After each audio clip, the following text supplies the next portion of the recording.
Welcome to another episode of Around the Mage Table. This is episode 58, and I'm joined by my wonderful co-hosts. I'm going to say hi to, Scrap, you're always in the corner on the screen, so I'm going to say hi to you first. You never say hi to me. I would say, let's start with you.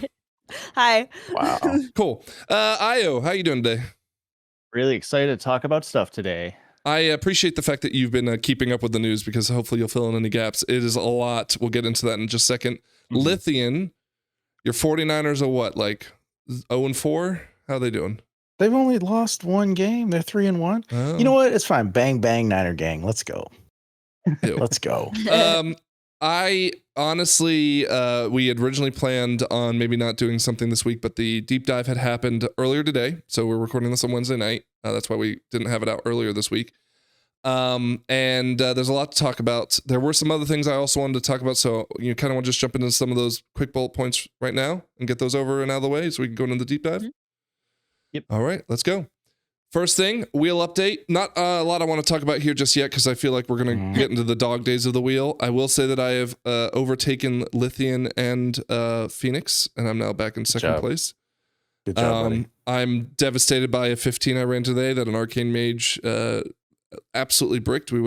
He died 6 times or 5 times, and we would have had it if he just didn't die one of those 5 times, but, he's a donkey. And as Scrap pointed out, it's karma for being the Arcane Mage in other people's keys. I would never invite an Arcane Mage to my key ever. Do not recommend. I didn't really want to talk too much about the wheel itself, but I did want to give you an opportunity, Scrap, if you wanted to say anything. No, what are the scores at right now? I don't even know if this is accurate because yours hasn't updated in like I think a week. I think that's Nice. right. I gotta fix that. 3182. You haven't earned any points this week? No, I did. But I was below that this week, I think. Okay. I think the score is correct, but the runs is not correct. Yeah, okay. I gotta look at it. But you've got Resilient 14s and you've done your first 15, is that right? Yes, I've done 115. Cool. I've tried a couple, but I feel like I'm riding right on the wave of like every time. It's like it doesn't feel too hard, but like one fuck up fucks the key, which is what I felt like 14s were last week. And I really need to honestly, like this week I'm kind of gonna chill. I kind of want to hit that 3200 just because like I want to. But I need to get my item level up because my gear has been kind of holding me back really bad. You got that champion stuff? No, I'm out of champion stuff, but I'm behind on upgrading because I was fucking around with champion stuff for so long. So I'm short crests. But I'm starting to see people in the 15s and they're like 717, 718. Yeah, I'm 720. I'm 717. Yeah, I'm applying to the key and I'm like 714 and I can see why I'm not getting. I'll be honest, I took 2 in my 15 today. I took 2 714s and they blasted. I don't think the item level is necessarily the indication because there's some trinkets that are just better even in the hero track or whatever. Yeah, so my issue is that I'm applying to keys. I'm not necessarily doing my own just because I feel like I'm at a good enough score that I can get in pretty reliably. So I'm trying to take advantage of that. But I think my item level is not appealing to the masses. So my issue is that I'm bad. That's all. How are you 717? That's like insane to me. Get good myth items. Do you got a myth item every week? I haven't taken. So I took this week. I took myth boots, forgetting the fact that I had the heroic version of the Reshi wrapped boots. However, luckily I was like really like, I fucked up, right? But I simmed them, and after they were at max, they were still doing more DPS, so it was worth it. It was fine. But okay, I need to switch out my build. It's because as I guess, and I'm seeing this on my other tunes as I sim them. They are starting like the secondary stats are starting to take a serious like headfirst into being more DPS than my primary stat. Yeah. And so I had a stat weight issue. Just a quick summary. I simmed my character, when he was like item level 700 or something. And it said I needed a ton of mastery. And so I just like stacked mastery to the 9s only to realize that I'd hit diminishing returns and like overshot it. And so I'd like completely misweighted everything. So I started switching everything back and started like crafting things. I did too.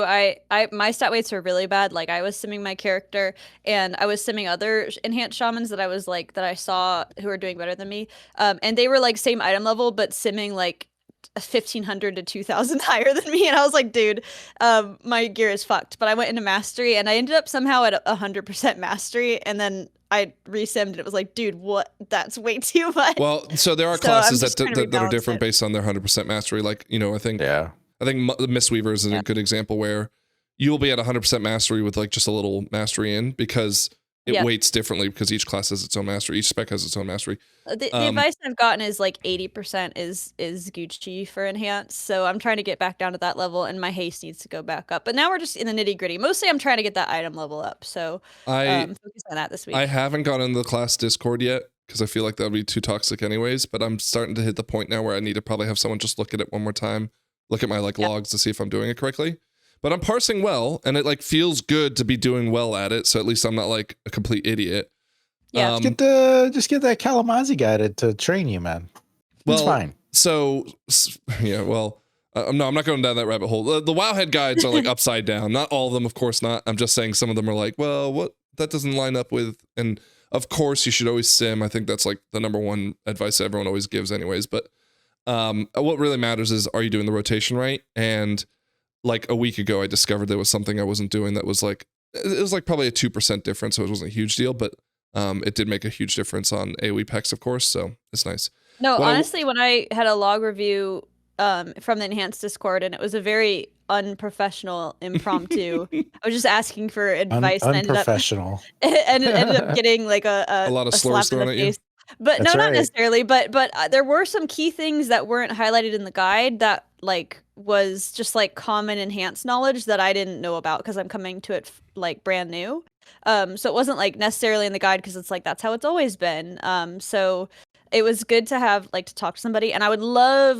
My dream is to actually have somebody who's like playing enhanced right now, pushing on it, doing good numbers to watch me do a key like. And I'm willing to bet if you jumped on Twitch and found whoever's like the top 10 when they're streaming, especially if they're not a huge name but they are clearly very good.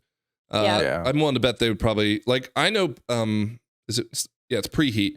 Preheat, I think, does. He's a cool guy. I remember talking to him when I was trying to get him to fight you, and well, so remember that little arc. he's the guy that you can hire him, so he charges, but like you can hire him to do a one-on-one class. So like, I don't know if I need to necessarily worry about gold?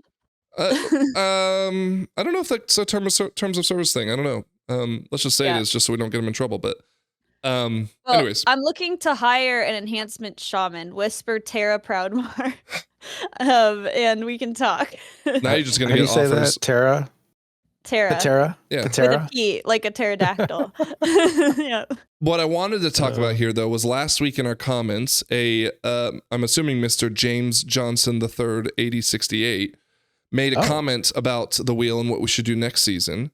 It was prevalent at the time when he made the comment, but it's even more so prevalent based on today's news in the deep dive, which we'll get to later.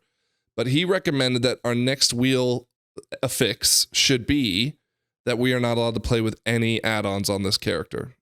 Now, on this character or on a new one? Well, sorry. On the new wheel character, I should say. It's a gentleman's game, so you have to stream your keys. Well, maybe? this was my recommendation.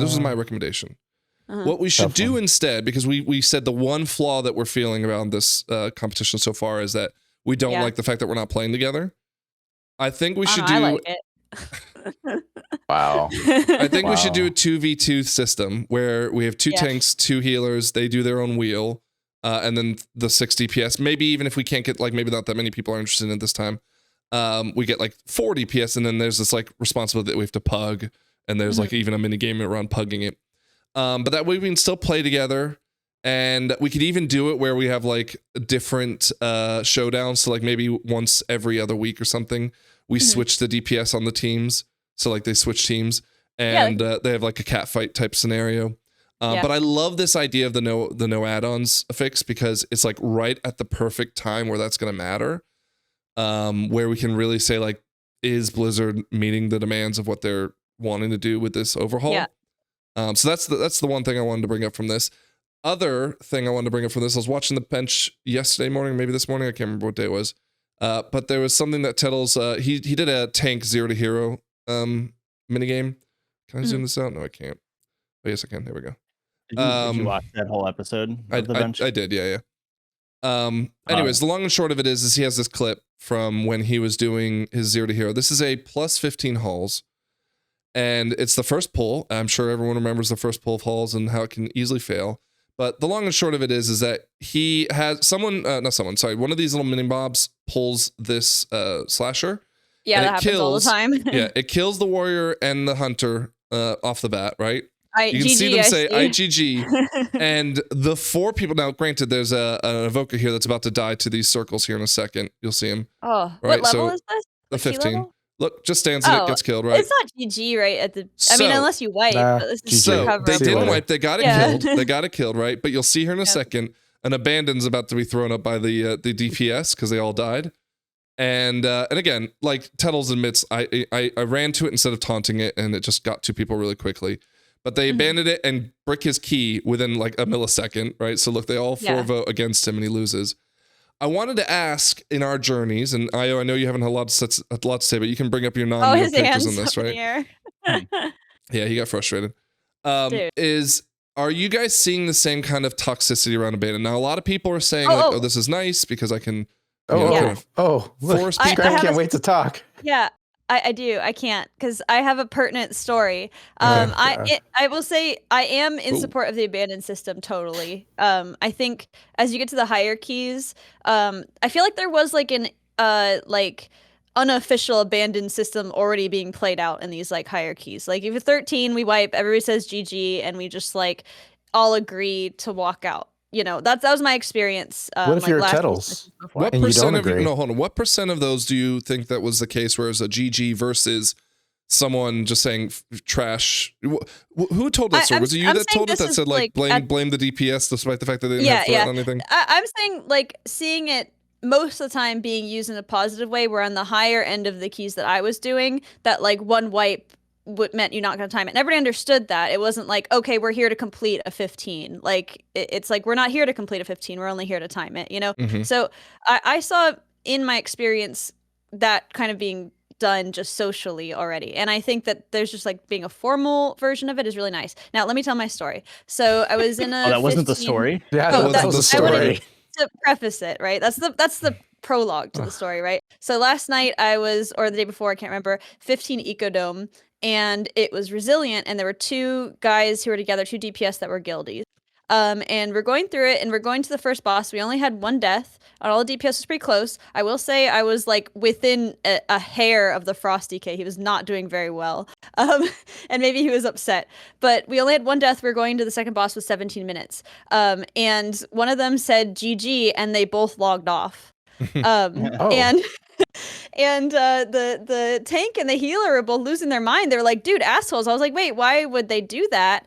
And one of them said, because it's resilient, they want to keep the key, and they don't want to like, you know, I don't know. Sorry, I forgot a part. What's wrong with the abandon part? They did an abandon vote, and it didn't pass because everybody was like, me, the tank, and the healer were like, it's fine. So they just logged off. They didn't want to fuck with us. They didn't want the debuff, and they didn't want their key to be completed, I guess. But everybody was complaining. They were like, oh, so time, blah, blah, blah. The tank was like, well, maybe it wasn't going totally perfect, so they wanted to keep their key. So I've never seen that. I thought that was very toxic because it's like we voted that we're going to keep trying it because it's totally within the realm of doable, and for whatever reason they got to penalize the they have to penalize disconnects. I definitely think so. That's the first time I've seen it happen, but that's the only time I've seen it like really abused. I thought that going into the season before we saw all this, I thought I'd see way more of it because that's what we saw in the PTR. I haven't seen as much as I thought I would have. So I'm like, I'm like happy so far. I know it's still a problem, but it's like we're at least moving in a better direction, I'd say overall. I think so. But at the same time, okay, so for example, my 15 today, the mage had died twice on the first boss and then died on the third boss, right? And the DK tank the DK tank was so good. He was like crushing. Was it his fault like that he died? Oh yeah, absolutely. And we just for some context, he blamed the healer. He's like, I'm not getting any heals. And then we pulled up the numbers and it's like, no, dude, you got the most heals from the healer aside from like him healing himself. The DK obviously didn't need it. And then on top of that, I was looking at it because I know I'm an arcane mage, and I was like, dude, you didn't use alter time like any of them, right? And so we went and looked afterwards in the logs, and he used his defensives like a lot, but he wasn't using them in those moments, except for he didn't use alter time ever, and he didn't use on 2 of his deaths. He could have invised out of the damage reduction. So, anyways, long story short, third death, the DK is like, all right, GG, question mark. And I said, no, like we can still time this. It might be close, and obviously we might not make it, but like we can still do it. We had like 8 minutes left going towards the last boss or something like that. Like going after you complete the third boss, 8 minutes left. Yeah, because totally we'd used all our we had a hunter who died, or maybe a boomkin who died, on the third boss as well, and we had no more battle reses because we kept using them on the mage. So we'd taken a lot longer on that third boss. But anyways, point is I thought like we could have done it. We get to the last pull before the boss, and we're like, oh, we've got like 4.5 minutes. We can do this. Let's do this. Like, and then of course the mage dies again, and then releases. So we have to wait for him to walk back. Oh, it's such a long walk. and it was one of those examples where I was like, oh my god, we didn't abandon it, and we could still do it. And it was a 15, like one of the toughest keys I've done so far this season. And yeah, of course we had a donkey mage, and so. I would say that it surprised me that we could still do it, but at the same time, we were calling the abandon way late into the key that we had a better idea of how much time was left.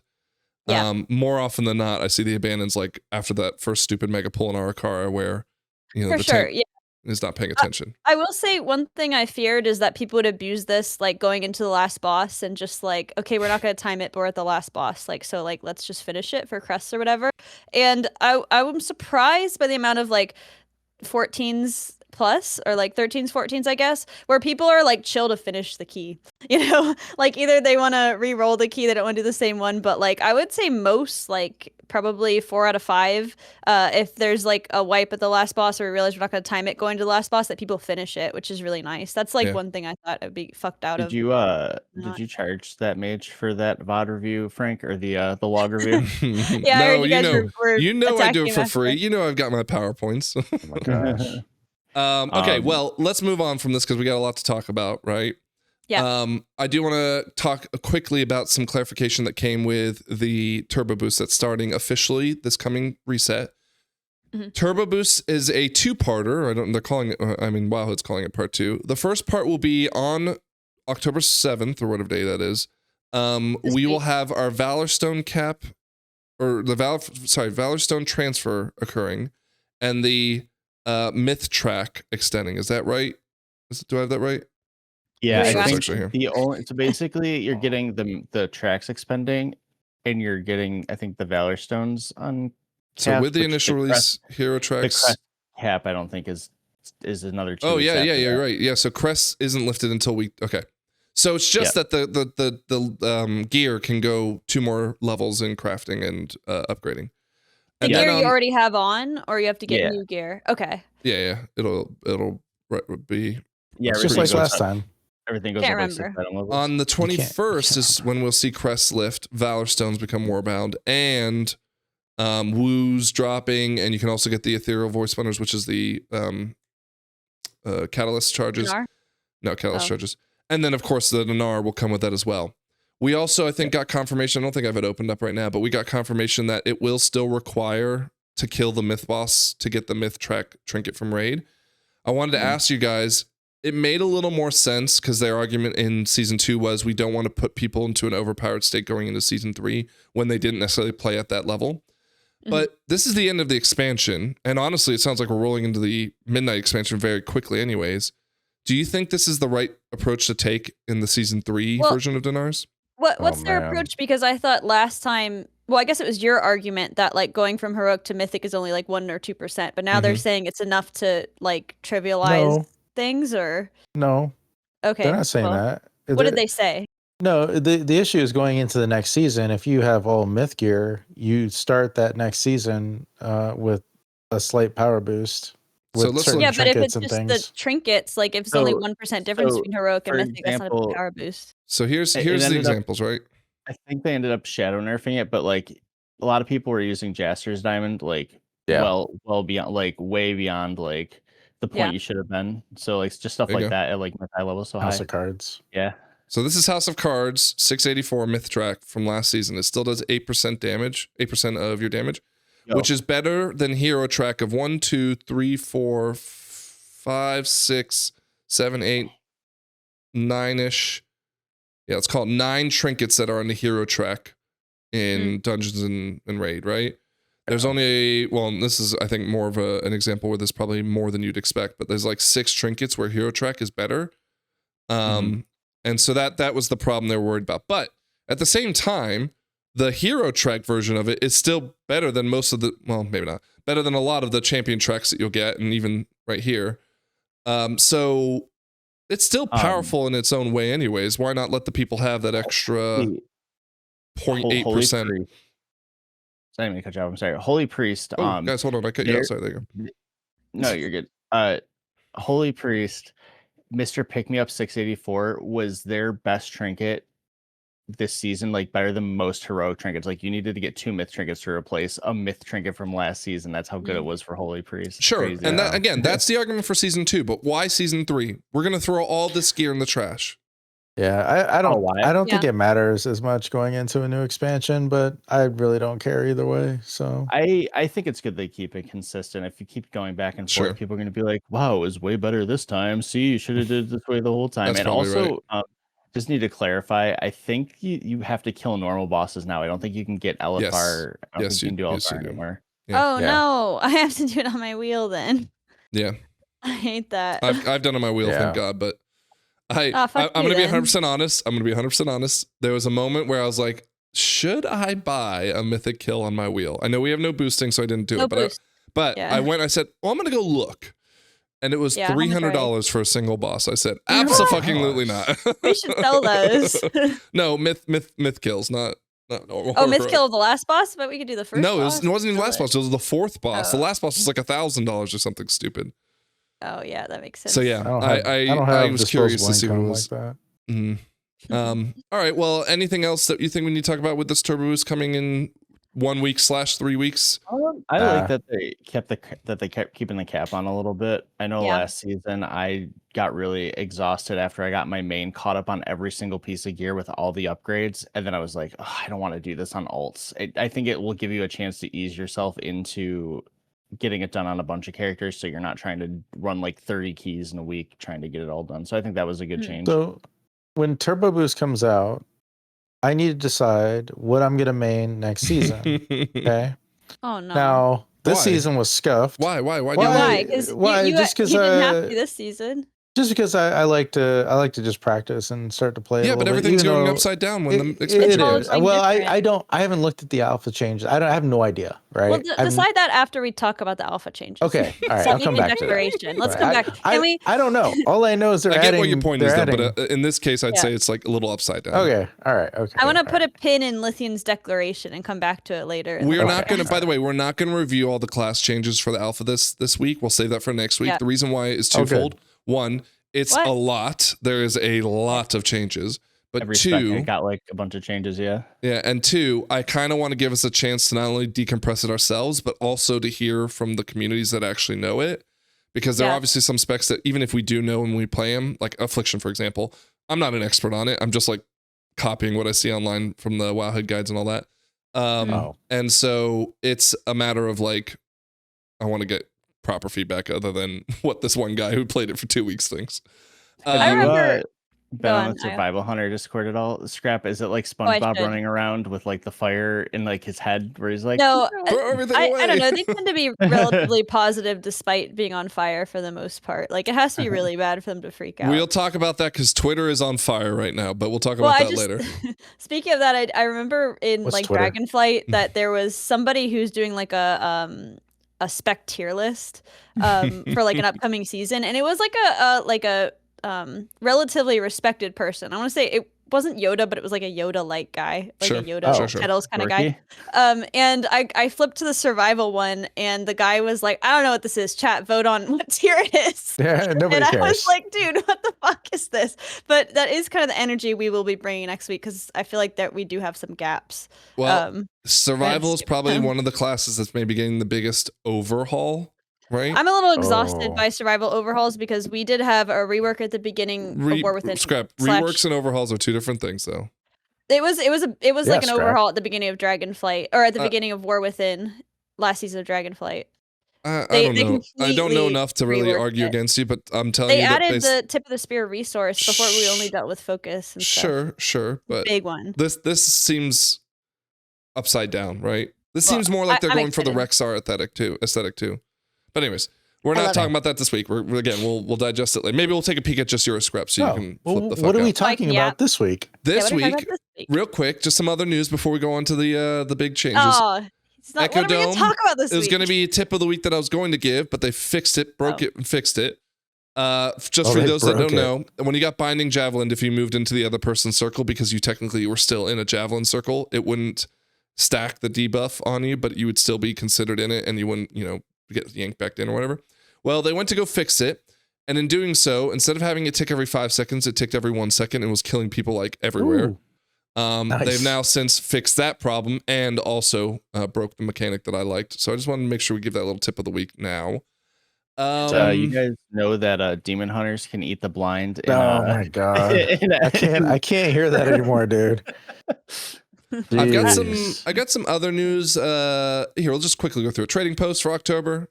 Whoa, slow down. I haven't seen this. I haven't seen this either. Whoa, that's nice. I like sick. that. Is that like a that. human like recolor? Kind of, cool. yeah. Yeah, I'm buying it. Halloween themed, Oh, is this a bunny? Slow it no, down. It's a capybara. Snooter. They gave that horseman in. Horseman?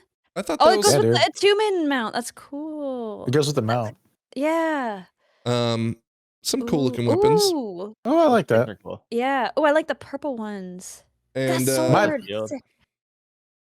my main next season is gonna be done by the best transmog I can buy. I can't wait to review that. That's some of my favorite shit to do. We haven't seen some of the other ones that we were expecting though, right? Because didn't they have like a preview of some? November. Yeah, okay, that'll be November. It's all like Thanksgiving type shit. So I'm guessing. All right, other news. Cool. That Alec is cool.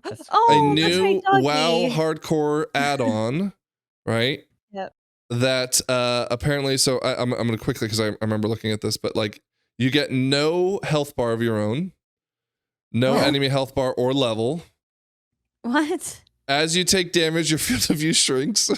so that gives you an idea of how it gives you an idea, yeah. Okay, yeah. Instead of a breath bar, the screen will appear. Oh, sorry. So maybe this is the depth of field, and this is the underwater one. I don't know. No mini map, big deal. Okay. So I mean, you still can look at your regular map. No, I can do that. I wanted to ask, Scrap, are you interested in trying this again? Yeah, we could do it as an event. Let's do it.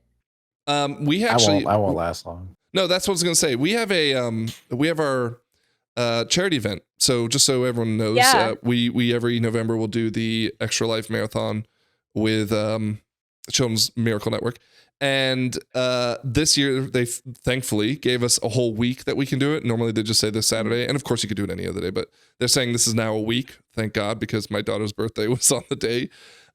So I will be able to do it. I think it's like the November 16th or whatever that Saturday is. This might be a good thing for us to do, is like we all just like do a stream together where we put all our screens up and see who can make it the farthest. I have a feeling we'll have like a race to level 10 or something, because you could hit level 10 in like 2 hours. And I was gonna say, I mean, probably even quicker than that nowadays, but maybe well, we no, do but this you don't have any. Yeah, you don't have any add-ons or anything, so you don't have a thing telling you where to go. You just got to use your knowledge. So you better do this in World War, guys. I've done the leveling in Classic like a billion times. I don't need the yeah, no. That's what I'm like. If we do it in World War, I could do it blindfolded. Like. So yeah, that'd be something cool that maybe we'll do then. And of course, please, watch the stream and donate to Children's Miracle. Whose dog is that? It's part of the add-on. I think you like choose your hardcore level based off of. Oh, it's so cute. It looks like my dog. Wait, I got a lab mate. Oh my gosh.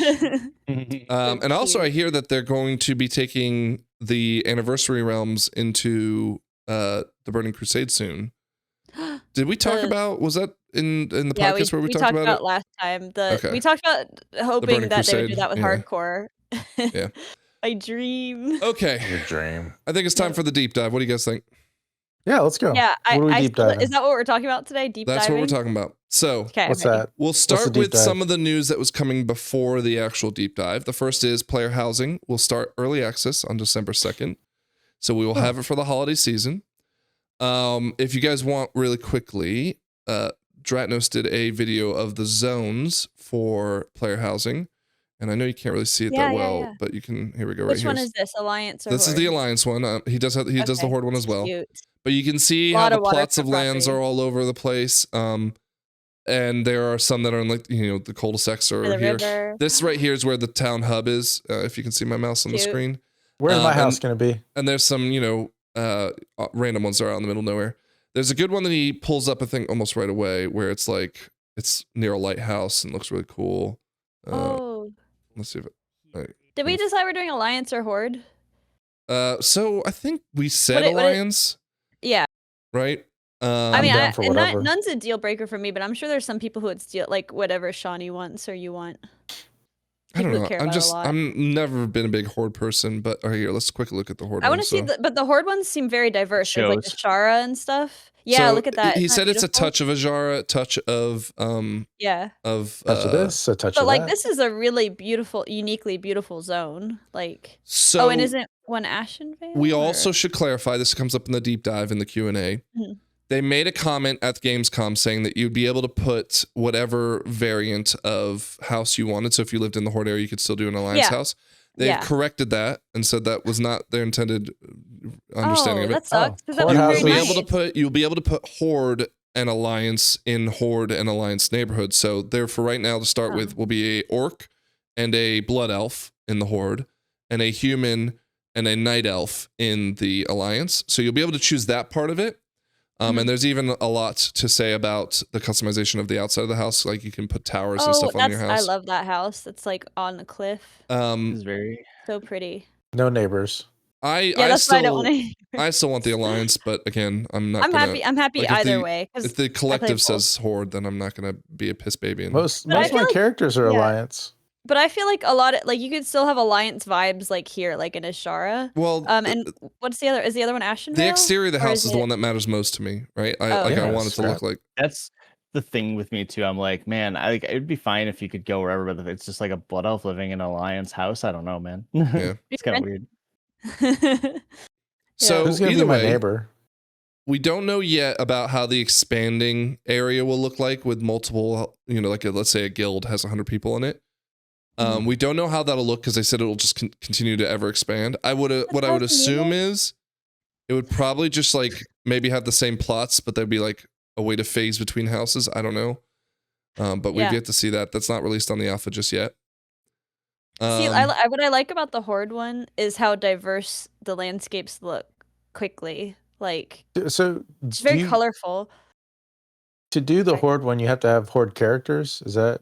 No, you don't. You have to buy it with the Horde character, but you can play it with any character. Yeah, but your house will still be Horde themed, which is what people are making mistakes about. Are those slippers? Oh my god, those are cute. This is how they did the fireside chat. I'm trying to find the yes, those are really cute. The housing part of this. You don't have those slippers? No, I have Umbreon slippers. They're super cool. Oh, that's cool. I don't know what that is. So this is from the deep dive. Look at that. That's gorgeous. Now I like to read. Oh my god. if we get into alpha, of course I'm gonna be playing this as quick as I can, but I don't think I'm gonna invest a lot of time in trying to make it like look this good. I don't know if I am. They did say that you can have templates, so like if people put it out there, they can like help you build the house, just like I can like build your house for you. Like yeah. Oh my god. But we we'll can hire people like Shawnee could be the home decorator, and we like Shawnee services. He's doing Lithian's house this week, and you have to get in a waiting list for him to decorate your house. I'm not. This is what my house will look like. The starting house. Yeah, yours is gonna look like the base house. Like that's right. You're gonna buy a template and then just like. No. I'm just gonna not do anything. I'm just gonna lay on the floor. It's cool. Yeah. I think it's coming up in the video soon, but you can actually do a lot of stuff outside too, like decorating the outside of your house, which is really awesome. Oh, mine's gonna be mostly garden. Oh, look at he's up in a tree. Yeah, so lumber back. This is still being worked on, but they do have the tree cutting in the alpha, and it sounds like it might not require profession. You just see that icon and you run up and start. Yeah. But it will feed into the other professions, of course. So are the interiors are going to be Horde and Alliance themed too? Because that one was very they will have some essence of them that will feel like good too. I feel like how you set this up. Alliance one is better because the human house just looks like a generic house, Like I don't think you're going to see that much variation. It's not going to be. It's not going to be like a night and day difference. Elf one was kind of crazy looking on the inside. Like a second story girl. This is going to be my life. That two people working on the house. Yeah, Lithian, you can come work on my house. Is this a guild hall or something? No, I think that's just a house. And that's the thing. Like, do we have a thing where we build a guild hall? Like, we have someone who's like, oh, I don't care about my house, and we just let us build the I don't So care here's the about my exterior of house. the house. Do the Right. Whatever you podcast want. video. No, Lithian, I'll build your house. Okay, we'll see. Look, I mean, this is Oh the my god, look at the customization. view! I'm gonna quit Mythic Plus. Honestly, I won't have time. I'm gonna be doing this. You know, you were super excited about the Pokemon thing, and you did none of it. No, because I was so mad about Koresh. It made me so mad. I did not. Oh, okay. Like I didn't do it even one time. All right, I guess we'll see. I See, guess look, we'll So oh, see. Daenerys is the They third. didn't even show the Night Elf one, but that was the Blood Elf one right there. Yeah. Yeah, the Night. I mean, I really could go 50-50. If I had to prefer, I like the Horde zone better because it's so colorful. And you got all those beaches and stuff, and this is just kind of like generic. But I'm happy to pick whatever everybody else likes. Yeah, same. I don't care. So even more customization down the road. All really right. good stuff. Well, that's player housing, and again, we'll get it December 2nd. Was it December 2nd, right? You just have to pre-order. Yep. You have to pre-order the game like I already did. I need to do that. Same. Like the simp that you are for Blizzard. We have to get our HOA like set up. Like we have to figure out Who's like running the obviously HOA? Shawnee is in charge of the HOA and Shawnee and Flux Flux is are there. every Nah. second. But they're not I'm in going to charge. be They're not in a charge. shadow leader. They're I not was in charge of thinking- anything. I feel like both of them with Peace and Love are kind of flaky. So Yeah, I don't. we need to Flux, you'll never see. And Shawnee, he's he'll be fine. I think Shawnee's gonna go hard on this. Well- I think he's gonna Nah, he go hard isn't. on it. As No, we he said, is. today the deep dive occurred with the dev Q&A, right? Alpha begins officially tomorrow, but there have been some of the streamers like Dratnos, Max I think had access as well. Do I have access? Let me see. No. Can I tell you guys a little side real quick? Mm. So Sure. we're on the Bummed out you MDI didn't get one of tournament. those We're on the MDI. I'm on the Discord, right? And there's a bunch of the community leaders for Blizzard there. And I've been messaging him like, hey, look, I'm not saying I want alpha access. I'm not saying I want, I don't want anything really. I just want to know if there's like this way that we can communicate with Blizzard so that one day, if we ever get big enough as a podcast, maybe we can do an interview, or one day, maybe we do get into alpha and we can actually start giving some proper feedback and review access it to for the alpha, dude. podcast, right? But on top of that, there were community, let me see if I can quickly find it. There were people who got these sweet mugs because of, Taliesin is like a really serious funny. guy. yeah, he's Like- very serious. No, but there are people who aren't as serious. Who I got want it. a mug. Girl, you're not How do I get a mug? Taliesin. Wait, did you hear me when I said when you were talking? Are you Okay. bummed out you didn't get the mug? Is Oh, I didn't I hear you. definitely Missed just it, said yeah. that. Yeah, I was like, Right, oh here yeah. How do I is. get Hold the on. mug? Scroll up. That was a good thumbnail up there. We should take notes. What the That's feed? the one. Yeah, that's a great thumbnail. Kudos. but to them. anyways- Wait. How do I get the mug? That's what I'm saying. I effectively that's content what I want to creator. know, right? I want to know how do I become an official partner of WoW, right?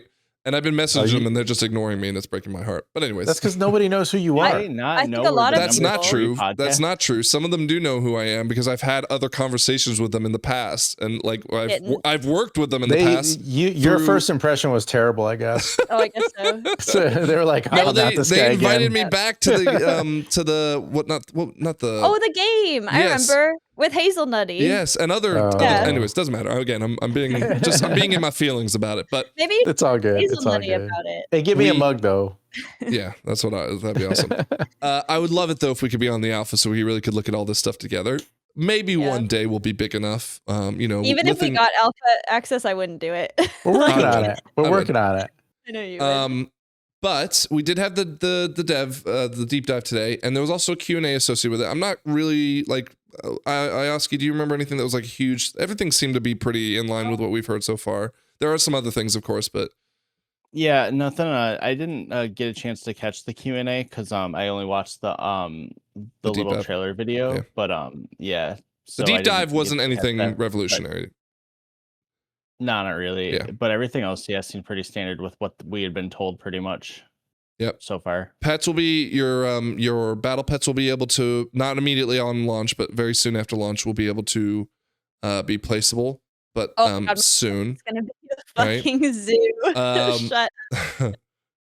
They talked a little about the prey system and how in normal version you'll like other people will see your prey, but on the harder versions it'll only be you and the prey. They did talk about how they want to do some more visual customizations and maybe through glyphs, but there's nothing announced yet. A lot on PvP, but honestly, from what I could tell, it doesn't seem like they're like, I don't know if PvPers are really going to be happy with what they heard out of the Q&A today. No legendaries planned as at the moment. A lot of lore stuff around the Windrunners and Trolls. And then we get into the add-ons part of it. Okay, so yeah. let me pull up the actual here we go. I had heard rumblings, and I think we may even talked about this on the podcast. I'd heard rumblings that they were going to start enabling or disabling some of the add-on APIs as soon as the start of midnight. And my initial reaction, I may have even said this on the podcast, was I don't feel like they're going to do it because they explicitly said, we want to make sure we give enough of a runway so that we can get this into the game and you guys can start kind of seeing what it's like before we rip the Band-Aid and say you're not allowed to do this anymore. No, absolutely not. It appears, now granted, this is a generalized statement, and I'll talk more about that in a second, but it doesn't appear that way. Ian Ion said, any combat-related things will not be available moved forward with the Midnight expansion launch. Well, sorry, what's a combat add-on? Is it like weak auras? Dratnos tried to explain this in his video, and it was like, it's going to be, weak auras aren't off limits yet, but weak auras that tell you a mob's health, for example, is below 20% will be off limits, right? It sounded like it'll also not know whether you're in combat or not, which means that I think timers may be off limits, but granted, they're adding that, so that shouldn't be a huge deal. Oh, I need timers for something. Well, timers in the sense of like boss mechanics scrap. Okay, no, I don't need that. Look at those. Yeah. I don't pay attention. All I need to know is when to taunt. Now, here's the thing. Guys say taunt. So there are two camps, it sounds like. There are people, and I'll go back to my Twitter feed. There are people who are literally saying like, "Oh, dude, my WoW days are coming to an end, and this is the worst. Why do you even play this game? Like, the whole point of WoW is that its complexity is what makes it great. Blah blah blah. All right, and then of course there's other people like saying, "Dude, this is a huge W." Yada yada yada. Okay, there's a lot of chaos going on Twitter. That's not Twitter, by the way. That's X. That's X. Okay. My initial thought is that this is going to be good for the game. And I think that the things that people are most like, okay, for example, Hikili announced today that they are no longer going to be updating Hikili. Let me see if I got it saved somewhere. Woo, that's a huge W. Fuck you, Hikili. Technique is in shambles. Yeah, Technique is fucked. That guy doesn't even play anymore. Hikili was sunset with the launch of Midnight, right? Arcane Mages right now. Scroll down, I want to see the reactions. No more funny memes. Come on. Yeah. Well, and people just saying like, we love you, Hikili, which, I mean, again, it's in the game and it seems to work decently for most people, other than, of course, the one button part of it. But there's also this one here. It's Weak Auras is saying we'll post a statement about the future of Weak Auras once we have more details and have talked about it among the team.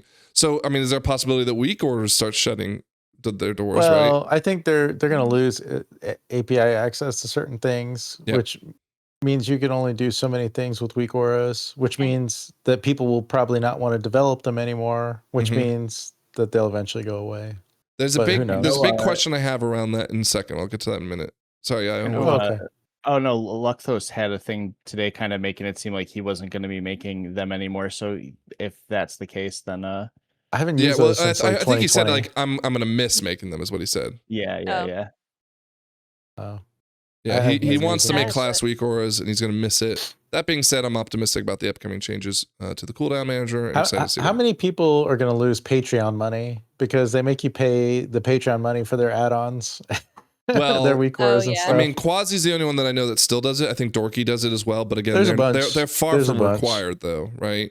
Yeah, there's a bunch out there. Like Liquid, I don't think even charges for their Weak Aura pack, do they? So if you pay, I think you get access to it as they're progging, but they release it publicly once the Roll Force race is over. I don't use that stuff. Again, it doesn't feel like it's going to be fully the world's on fire, but even if it was, and going back to our conversation about the wheel characters, I think that it might not be the end of the world anyways, and I'm kind of eager to see if they do a good job with it. Now, I got a lot of 2 points. 2 points. Okay, so Scrap, before I go into my questions, what are your opinions so far? Another preface is that of the four of us, I'm probably the lightest add-on user. Is that agreeable? No, Lithian, your screen looks like a fucking it looks like one of those meme t-shirts that people are making out of like fucked up UIs. Like, you know what I'm talking about? Like as a UI. I will not argue that you are maybe the lightest, but I also wonder how much dependency you have on it. Bro, you have a big button in the middle of your screen that tells you exactly what to do. No, I don't. What are you talking about? The only add-ons I use are what a buff tracker should be able to clear up. Those are the only add-ons I use. Is things timers and buff trackers. Okay, what add-on are you talking about? I don't know. You got like a button that glows. I have a Maelstrom like add-on, but that's like a stack tracker. Wait, like that's what I mean. Like you got track stacks. It doesn't like glow. Do you think we're worried about the fact that we're not going to have that little Pedro thing going on in our hero? Hold on. Let us have Pedro. Okay. No, you can't have Pedro anymore. Can't have Pedro. But I'm just saying that should have been the title of our episode. Is Pedro dead? As someone who I feel like I could easily get rid of most of my weak auras with buff trackers potentially. Definitely my survival ones. My enhanced ones. There's a couple things that I think are mandatory weak auras. Can I do audio cues? I don't without need the game cues, lagging. Dude. Like, we don't know yet. Yeah, I haven't. The answer's probably no. First time playing with. Let me get to my point. Oh, I'm saying as somebody who doesn't use weak auras, as I don't rely on them heavily, I would say, I still feel nervous that there's going to be aspects of specs that are left behind by the lack of use of weak auras. And the reason that I'm nervous is because there are indisputably some weak auras that could be considered non-optional. And that the fact that they haven't integrated those in the game. Lithian, on Fury Warrior, don't you have something that tells you if you're a certain point of crit chance? Because they're changing all the specs. We'll talk about that soon, but don't debate about it hold on. Let me finish, Io. They're saying they're going to change all the specs, but do I trust them to, in their approachability, make it balanced? Post exactly what? I don't know the any spec of this. changing is going to look like. Yeah, but here's the question. I mean, we don't know how it's going to be balanced. Here's the question, though. Balance is irrelevant. Yeah, forget about that. Final Fantasy 14 doesn't have add-ons, right? So, no, and Fellowship didn't either. So how do they get along without all the Final add-ons Fantasy and stuff? 14, as I understand, nothing is like procky, and I might be totally wrong. I only played it for a bit. Procky? Nothing procs. Everything is scripted, so you just have to memorize the order of buttons you press. No, wait. Am I wrong? That's what I was told. What? They're going to be like simplifying a lot of the specs, so a lot of the specs probably won't be as procky now either. And they'll be adding trackers to things that have the things like Maelstrom. Here's my fear.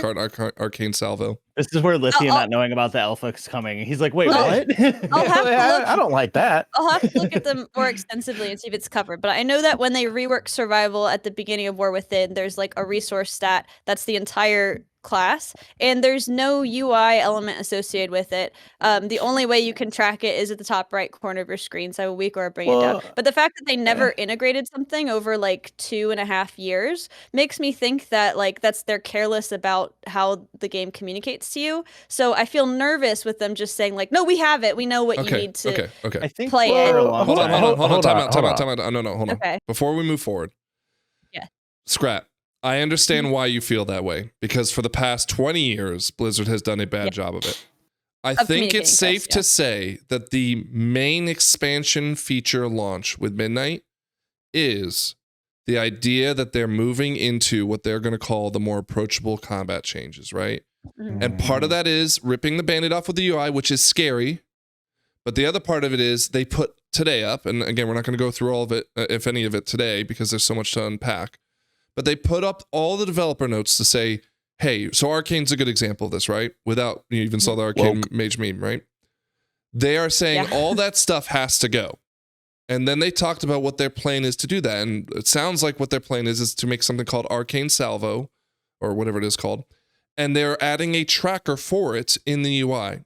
And they want to get it in front of everyone right now to say, is this acceptable to be able to convey to you? And of course, how do you want to customize it? To convey to you all the things that you need to do to be successful at Arcane. But that isn't just it, because at the same time, they also took out, I mean, I can't tell how much, a ton of other things to say you don't have to manage those things anymore because it was too complex with or without weak auras. So, hold on. Let me ask a quick question. I didn't watch any of this alpha stuff. I don't know what the hell's going on right now. Are you telling me that I won't have to react to procs anymore. That's not true. Because that gonna be able to slap shot anymore. What? Oh, snapshotting. Okay, that's fine. Snapshotting is something that I think makes sense. Like that's just overly complicated management, right? Like no, that's not fun. Well, it's fine. I got okay at it, but I like to react to procs as they happen. Yeah, like I like to react to things. Like that's my favorite thing to do. They're not taking away procs. You don't They're need not taking away procs. Yeah, but you don't need weak auras necessarily to react to procs. Like, no, you just need to see that there is a proc. All right. Yeah, but that's not what I have the issue with. I have the issue with that, like, they haven't, in 20 years, like you said, Frank, they've put out these specs that have things that are difficult to impossible to track. I mean, you guys both played Arcane Mage, and you guys both need an Arcane Barrage timer, weak aura, yelling at you. They're cutting it. I have a counterpoint to that. Sure. But Blizzard for 20 years has been okay with there being add-ons in the game, and now they're not. So we've never seen them in an era where they're actually taking it seriously. I know, but what I said before, when we were talking about this before, is that I would like to see them take it seriously first and then remove add-ons. But so that I can know how angry to be about it. If they take it seriously first, the other people are still going to be like, I don't know, this still isn't as good as my weak auras. That's the problem. Listen. I'm subbed for another 12 months, so I'm going to adapt. No, here's the thing. I will adapt. I was 100% right. It's not about the fact that they think that they're going to get it right. What they're trying to do is they're trying to take the medicine to make sure that they can at least find the cure as quickly as possible. And not only that, that means we're gonna have to be sick for a while. It's a necessity. Okay. Here's the thing, though: if this stuff is worse than the stuff we already have, that might also be by design because they don't want us to have access to all the information we currently have. Oh, by design, make it worse. Okay. No. By design, make it more fun. Their argument is that it's not fun to have to have a weak aura that tells you to do it, right? Yes, I totally agree. You know me; I'm the biggest hater of mandatory weak auras. So Scrap, look. This is the dev note for enhancement because you're learning enhancement now, right? This is quick. I'm just going into midnight. We're aiming to reduce the amount of information to track for playing enhancement shaman optimally. To achieve this goal, we are looking into reducing the number of buttons, auras, and spell highlights to track, while heavily keeping in mind how it feels to play enhancement shaman. In addition to the core enhancement changes, we are aiming to reduce the overhead of understanding 2 different hero talents, which is not a problem for you because you didn't care to learn the other one. No. But if you look into it, there are things like, for example, the Lava Lash has a new talent where it'll just automatically apply Flame Shock to everything once you hit it. You don't have to like sit there and say, you don't have to apply flame shock and Lava Lash. Exactly, right? Yeah. They're looking to do stuff like that. They're making it so that you'll just automatically proc Chain Lightnings just through your spells. You don't have to like choose between doing the regular lightning or Chain Lightning.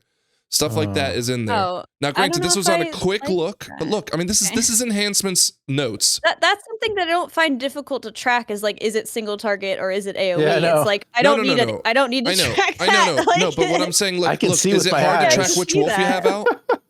No, I don't play the wolf build. No, but that is a build, right? And it was all about when you had your lightning wolves out. That's when your damage was happening. happening. They're gone now. It looks They're gone, right? They're like, no, we're not doing that anymore. We're taking out Hailstorm. Hailstorm was an annoying thing to track.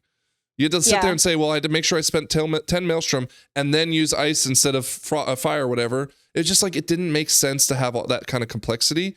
They're trying to take it out. Now, I like the idea of this where, especially if specs are less complex, I think they'll be easier to balance and easier to tune. No, okay, hold on. No, you're doing it again.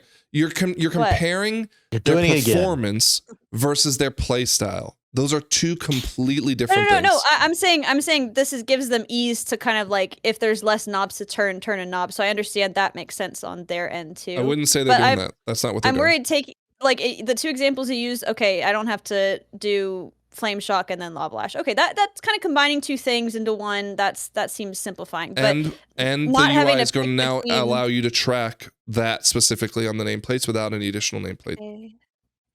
I mean, that's good. That's needed. I agree with that. But the Chain Lightning to Lightning Bolt is one of the things that I feel anxious about, because that's just like, that's not something that's hard to track, and that's taking away a button that I enjoy picking between. No, you're still gonna have it. You're still gonna have it. Look, you're still gonna have consuming Maelstrom and using. I'm just saying that it'll have it where it'll auto proc Chain Lightnings when you're in AOE, right? And don't get me wrong, you'll still have to spend your Maelstroms on Lightning versus Chain Lightning, but they're making it so that you're not punished as badly. And again, this is quick look. I'm not saying this is definitive. I'm sure maybe there's an enhancement shaman theorycraft out there that's like, well, here's the problem. We'll get to that part in a second. But I'm just saying, like, on the surface, from what I've read, because I know Enhancement, I know Arcane, right? I know, for example, Paladins. Okay, so let me give you Prop Paladin as an example. So Prop Paladin's mastery is built on the idea that you stand in your Consecrate and you take less damage, right? Mm-hmm. Well, they said that's too complicated because what happens is if you run in, that's not something that you need a weak aura to track. No, are you kidding me? See it on the ground. I'm going to send you a picture. You're in it or not? I'm going to send you a picture. I have one weak aura right smack in the middle of my character, and it's my Consecrate one, right? Because it is one I have to track, because if I step out of it, I'm dead, right? So not only did they make it so that Consecrate isn't built into your mastery anymore, but they also have a talent here where, I can't remember where it is, but whenever you're on your horse, you automatically have Shield of the Righteous up. So you automatically have your defensive up as you're on your horse, which means that if you charge into the battle on your horse, you're defended, which is not only a great quality of life change, but it's also a really cool thematic thing of a paladin charging in. I'm playing Blood Death Knight next season. So I'm gonna do something they talked extensively about how Blood and how you're having to manage not only your normal resources, your rune resources, but also your bone shield. I'm not gonna go through all of it. But look, the point is, I'm not saying it's done well. I'm not saying it's gonna fix all the problems. What I'm saying is that shower of blood. They're putting their money where their mouth. This is survival. They're putting their money where their mouth is, right? They're saying, look, we're going to do this, and I know it's going to be painful, but we're going to get it ahead of it as quick as we can. We're going to give you all the opportunities to tell us the problems. Let's go on and fix them now, because this isn't the final state by any means. Mm-hmm. And on top of that, if, as Io said, they don't take a point to say we need to start doing this and doing it well, they won't identify the gaps. Now, there's two questions I have for you, okay? Outside of all of the complaints you already have. Okay, go on. The first is, if they fail at being able to convey what everyone wants, here's Blood if you want to look at it. It's so short. No, that's just the developer note. Down. Yeah, it's got a ton, just as much as anybody else. Priest is short. Goddamn. Unholy has a lot. Unholy's gonna. Question. If they fail at this, will it kill WoW? And what I mean by that quickly is, they're probably not gonna have a ripcord to say we're allowing weak auras and add-ons again, right? But if people are saying, well, either this sucks, I can't do well because I can't track everything I need to like I used to be able to, or I get it, you had to do this, but I don't like I miss the complexity of it, right? Both of those scenarios, there's a possibility that people don't come back to WoW, right? That it kills WoW. Yeah, I mean, it doesn't matter what they do. You're going to have the group of folks who are going to be crybabies and not agree with the changes, and they just won't come back, and that's okay. Do you think that this will bring more people in than have people fall out?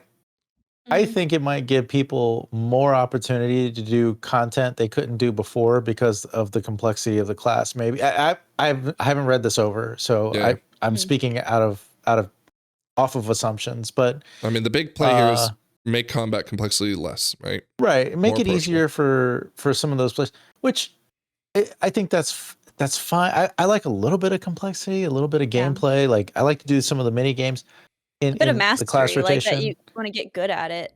But is it going to kill? Is it going to kill the game? Probably not. I think it'll be fine. Those old folks who complain, they could be old and complain somewhere else. Maybe they'll go to Final Fantasy or something.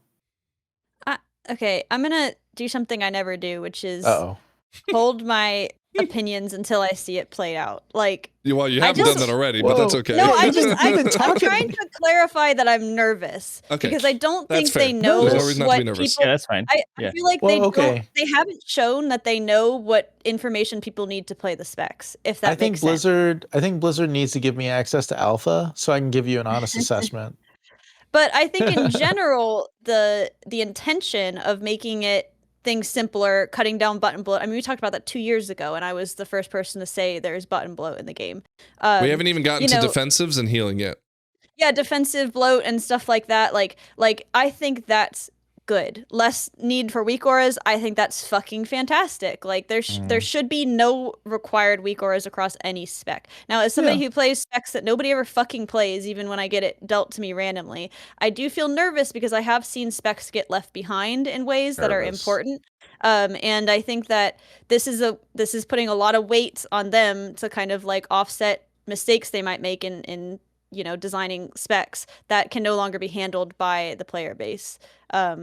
So I'm not gonna say this sucks. I'm just gonna say I'm worried that this is gonna suck, and that's all I'm gonna say. Io, do you want to take a quick sidestep into healing for a second? Sure. All right, so I'm just going to quickly recap what they blue posted, but it sounds to me like they're not wanting to make it so that healers have to worry about using cooldowns and predicting that damage, right? What? Yep. They want to make it so that they're like your main heals heal more, right? So, okay, good example of this is we've talked a lot about the Mistweavers and their Vivify, right?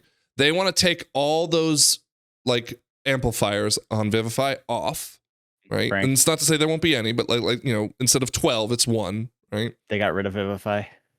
Did What? they?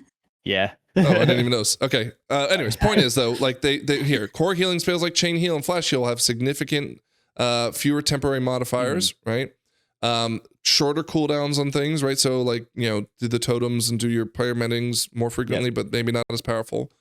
And then of course reacting to things as opposed to predicting things. Yep. There's again, we'll talk about defensives in just a second, but what do you think of all this? Like, do you think with the, I worry, for example, if I were to heal, without Cell, I'd be in a lot of trouble. Now, it doesn't mean I wouldn't adapt, but I'd be in a lot of trouble at the start. So do you feel that way, the same way that Scrap and Lithium do about DPSing? For in terms of like the raid frames, not really, because I know the Blizzard frames don't, there are some specs that doesn't work great. For Holy Paladin specifically, it's pretty good. So I could use those. I've actually used them in the past sometimes. So that doesn't really, I'm not really concerned about that. It is interesting to see kind of the philosophy change, because I don't really understand how they're going to kind of adapt the game around it, because we've been playing this kind of very high damage style for about 2 expansions now. I didn't play any Mythic Plus and BFA or Shadowlands, so I don't really have like it came that with the kind of a talent trees, so reference yeah, to it. Say Dragonflight's it a was fair. worse in Shadowlands, wasn't it? So it's but I mean, I have played, you know, classic dungeons, and that's maybe kind of closer to what this is like, but not. This might be more complex. Are they gonna make it boring to heal? Is that Yeah, it seems like you're just gonna spam wild Initial growth, is what reaction, it sounds like this is what healers wanted. Is this what you want, Io? What you wanted, Io, to not play the game? What's gonna happen is it's likely you're gonna have maybe less chances for people to get one shot, and it's gonna be more on the healer to kind of do stuff the right way. I don't know. Can I propose something? A theory?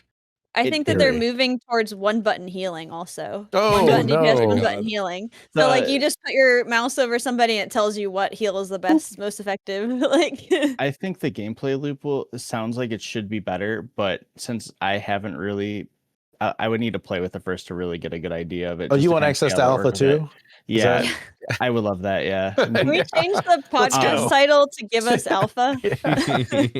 But one thing I do like is it seems like some of the specs they're changing. Some of like they're putting some of their CDs on a choice node. So for example, Paladin, you have a choice node now where you pick either Divine Toll or Holy Prism. You don't get both. So it seems like if they're planning on reducing the amount of buttons you have to press, they're probably planning on reducing the amount of damage. And they also say, I don't know if it's in this article or if it's in the other healer blue post, but they're basically saying like, hey, if you're a healer, let us know what buttons you feel like are not impactful pressing and stuff. And yeah, if you're a healer, go on the blue post and let them know what you want, and hopefully they figure it out. Yeah. Real quick, what do you think of the Holy Paladin Apex talent? I like it. It's real quick, just for those who don't know. Yeah, go on. Yeah, it's called Beacon of Savior. So I don't have it on top of my head, but basically what it does is when people are below 30%, it'll put like a beacon on them, and then once that person no, it's always up. It's always up. So it'll always jump to the first person with the lowest health. Okay. And then once you get them to full health, it jumps to the next person who is at the lowest health. Yeah, but yeah, I think that's cool. Like it's cool that they're because you either put a beacon on 2 people, and it's like, yeah, you can put it on your 2 squishy people. Like I would put it on like Zesty and somebody. Like I put on like Catch and stray Zesty. Like, goddamn Zesty. Well, because he does the most damage, so I wanted to keep him alive. Right. And Right. Oh, not Scrap. She doesn't do the most damage. Yeah, I die about as much as SD2, so You'll hear Scraps dying though. That's the difference. yeah, because I'll holler it. But I think in the way the game works now, it probably makes more sense to have one that moves around. And I think you'll still have your I don't know if it replaces Beacon of Light. I didn't see that. You might still have like your virtue and all that. It's just an extra cool little thing, and I like it. It sounds so good. That sounds like a good Apex talent. Yeah. You know. This sounds terrible. Lithian is gonna give his opinions before it's out. That sounds terrible. You know what? I'll give you my opinion. I think it's gonna make healing boring and too easy. And but people will play healing. I will say too though, healing's the most stressful of the jobs. Honestly, for me, I actually think healing is kind of boring now because it's like we go into Priory. Okay, he's pulling all the paladins. All right, first one, Avenging Wrath. All right, that gets me through the first couple. Then it's like, okay, Trinket Shield. Okay, Divine Toll. Okay, Flash, like Holy Prism. Like as long as like everyone's kicking, like it just kind of automates the gameplay. I don't like playing script. I'd rather react. I don't know about you, but I do like this better. I'd rather react. I see a lot of healers doing terrible at that. I was gonna say, I don't know about you, but like the first pull of Priory, I'm also doing scripted. I'm doing my opener, and then I'm starting my rotation. It's like the same buttons over and over. There's a difference, though. So Io, correct me if you don't, or tell me if you disagree. For me, as healing, it's in hard content that I feel the most stress, but I'm probably having the most fun. But the second like, let's say if I'm doing 14s and 15s, and then I go into a 10, in a 10, I'm literally falling asleep. Yeah, pretty much. Yeah. And not only that, like in a 14 too, like people are getting one shot. So sometimes it's like it doesn't even matter what you do. Because if maybe someone misses a kick, I just don't think there's a lot of opportunities to be like actually be a good healer. Like to actually like play the game in a way where it's like, okay, I'm not just following like a scripted set of like hit this here, having my Terrathal weak auras tell me exactly when the damage is coming, so I have it ready. Well, run with me, I'll wait. Hold on. I'll get hit by some circles. Are they every now and then, are they doing defensives for tanks the same way? Let's go talk about. What do you mean? Like I don't have to react. It's just gonna happen. No. That's not where's that happening anyways? That's not happening for healers. No, he's worried about that for DPS. If they do the damage in a way where it comes out in less predictable ways and you actually have to kind of like make meaningful decisions, I think I'd find that more fun than how it currently is. But we'll have to see how it comes out. Let's talk about that then. I don't have specific details other than let me look at I'll pull up Mages as an example. Where's the patch notes? Here we go.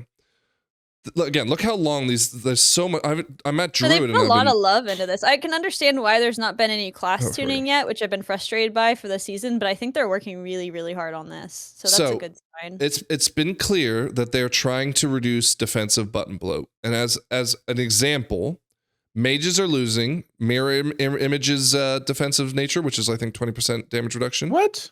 We're losing Greater Invisibility, which is 60% damage reduction. Oh, and they're making our barriers though they're supposed to be more meaningful, right? So like we're going to use our barriers more, which I don't really count as a defensive because that's something you just have to like keep up as best as you can. So yeah, like mirror images no longer reduce the damage you take.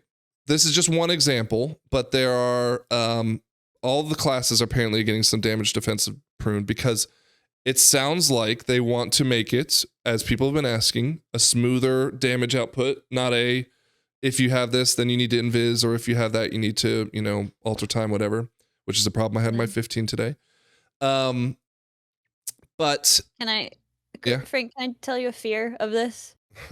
Oh, more fears. So I have a lot of fear today. Fear. Well, I've seen the Mythic Plus pool for next season. Oh yeah. And I ruined it. No, but just I'm not gonna say what it is because I don't remember. But I have a fear is that I haven't seen anything. There's 4 returning dungeons, and it's like, okay, this makes sense if you're having new dungeons where the design doesn't require you to have defensives all the time, but the old dungeons are designed in that way. None of the dungeons are designed that way. What do you only Dragonflight and War Within would have had those design philosophies. No, Shadowlands did not have button bloat. Shadowlands required defensives. They did. You're still going to have defensives. I'm still going to have ice block. But am I going to have enough? I feel like I don't have enough right now. Jesus Christ. Well, don't say that out loud. People will come after you. Yeah, you're always just doing bad stuff. Nobody is saying shamans enhanced shamans have enough defenses. No, okay? not shamans. They got plenty. Yeah. What are you talking about? Thank There's not a you. resto shaman had too I have many no buttons idea. though. They're taking a lot away from resto. Yeah. But if there's not a lot of defensives, then it becomes a healer problem, right? Well, it sounds like you want healing to be interesting, so healers have to take seems like- care I of guess DPS more. it's just gonna be a healing problem. Yes, In healing an problem. ideal world, you'd probably only really use a defensive if it was going to save you, and the healer would take care of it otherwise. So, like maybe if you're getting low and a bunch of people are low, and you don't know if you're going to be the first person healed, maybe then you hit it. But if you know an actual big damage thing is coming and you can pre-plan it. But I mean, so I often like press defensives if I know a scripted moment that there's going to be damage, or immediately after that ends because I'm bad. But like that's kind of the idea. Does anybody know if I'm gonna tank next expansion? No, you might tank the wheel competition. No, so here's an example. The Dranos is the one who told me this, right? There hasn't been an official blue post about it yet. But like there are some Demon Hunter abilities that you lost as defenses, but you still have, for example, Blur, and it's on a 1 minute cooldown, so it's not like a long cooldown. You'll still have things to help mitigate maybe those predictable damage outputs. Mm-hmm. But on the other hand, they don't. I mean, again, mages had so many to begin with, anyways. They're a good example of ones that needed pruning. But that doesn't to say, Scrap, that survival is going to lose theirs. Maybe they felt like you guys had a good amount, or maybe Enhancement had a good amount. So here's what I like if they're moving towards this design is that I have like 4 defensives and they all do kind of slightly different things, but I kind of use them interchangeably again because I'm bad. Like, but if it's just like, okay, you had 4 defensives that each had 2 minute cooldowns. Instead, you're gonna have 1 defensive that has a 30-second cooldown, and you can use in all the situations. Gives you a little heal, gives you a little damage reduction, and you can use it all the time. So every time I need to press defensive, I just press that specific button. Or maybe you have 2. Maybe you have one that's a heal and one that's a damage reduction. Like, okay, that makes sense. Especially with mages, where it's like alter time and like what's that one that is alter time? The one that makes you go back to a spot you're at. Yeah. So that's like a little bit weirdly complex. No, that's a really good one, and it can be really powerful if you use it correctly. It is, but it's like it's a little bit like more complex than other things, I guess. And maybe you could have a simpler one and like enhance. Like I have like one of my 3 fucking defensives is a giant stone golem that makes everybody upset. Like maybe I could have not have to use that as one of my 3 defensives. Well, it's on Scrap, a fucking you'll have a week to look through everything on the blue posts. Yeah, I'm not a look through kind of person. I gotta feel it. So I'm not gonna be able to form an opinion. So okay. There's other changes that are coming to make sure you don't need defensives. For example, interrupts, right? So they are they're not getting rid of interrupts. They're making interrupts more powerful. They are like, for example, they are fixing some teams like Shadow Priests in general will now have interrupt. God, I hate taking priests because they don't have interrupts. and it's from 45 seconds down to 30 seconds, so they're bringing a little closer in line. But when you interrupt something with, for example, Mage's Counterspell, what it would normally do is lock them out for 5 seconds. It'll now lock them out for 7 seconds, so there's a little more grace there. But there's also a change to stun locks, right? So in the past, after I think three stuns, you'd be immune to stuns, whether you're PvE or PvP. I'm not sure of that number, but like, just say for the sake of argument, it is. Now what'll happen is let's say you have a stun for 2 seconds and then another stun right behind it for 2 seconds.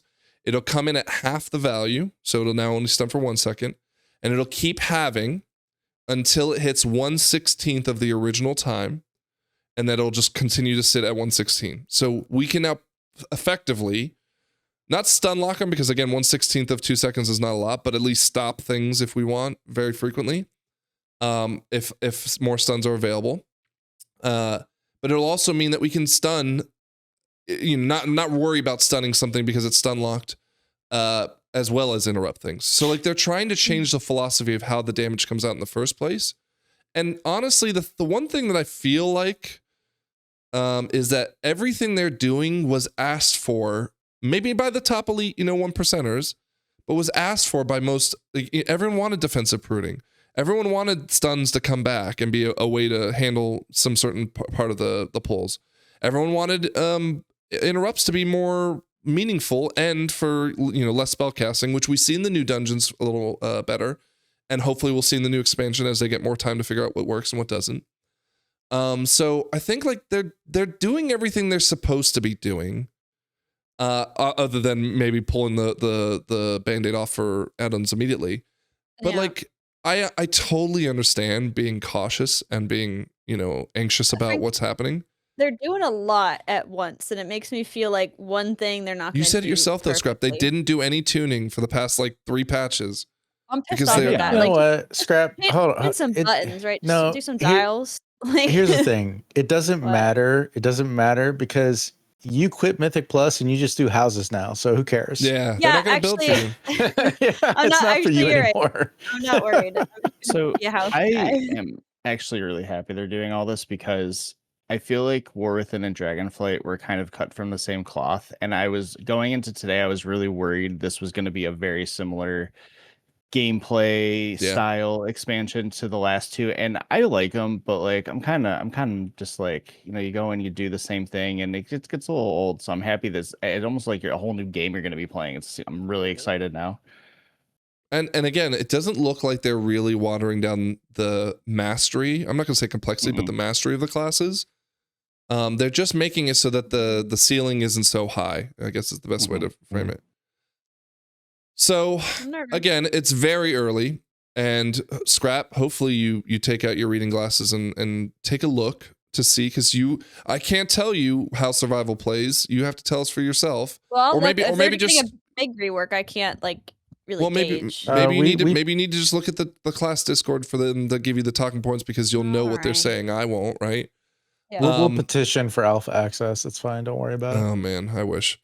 That said, though, I think that everything that they are doing is the right thing they need to do. I'm not saying, "Oh, Blizzard, you screwed the pooch on this one," other than maybe again pulling the Band-Aid off very quickly. But I think Io's right. I think that they're doing this with purpose. And we have some other things to be excited about. I mean, all the zones look awesome, all the raids look awesome, all the new dungeons look awesome. Yeah, the zones look really cool. Yeah, and while there's not a new class, everyone's really excited about the new Demon Hunter. Haranor, here, actually, I got a picture of it. Let me open it for you real quick. Where did I put it? Oh, get ready for your line, Aya. This is where it's going to come up. No, I just wanted to, I figured you'd want to see the Scrap. Yeah. I have to open it in Chrome. Hold on. All right, open it in Chrome. Boop. It's not Chrome.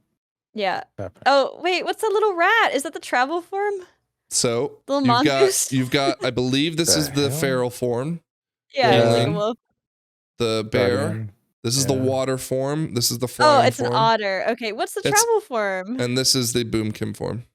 Okay, cool. I thought maybe the little mongoose was a travel form, but I do like the Guardian form. That looks pretty cool. I love the feral one. It's super and the feral cool. one's pretty cool too. There's a video, the rest of the one is ugly as I'm fuck. tempted. I'm tempted to go back to my druid, but I'm not gonna do it. Where is the video? Here we go. So I think this is. You can see. Everybody loves the bear new form. druid, the new forms. I will. Oh. Oh, dude, sorry, that I'm just Christian is so cool. What the fuck? So there it is. There's a druid form. And...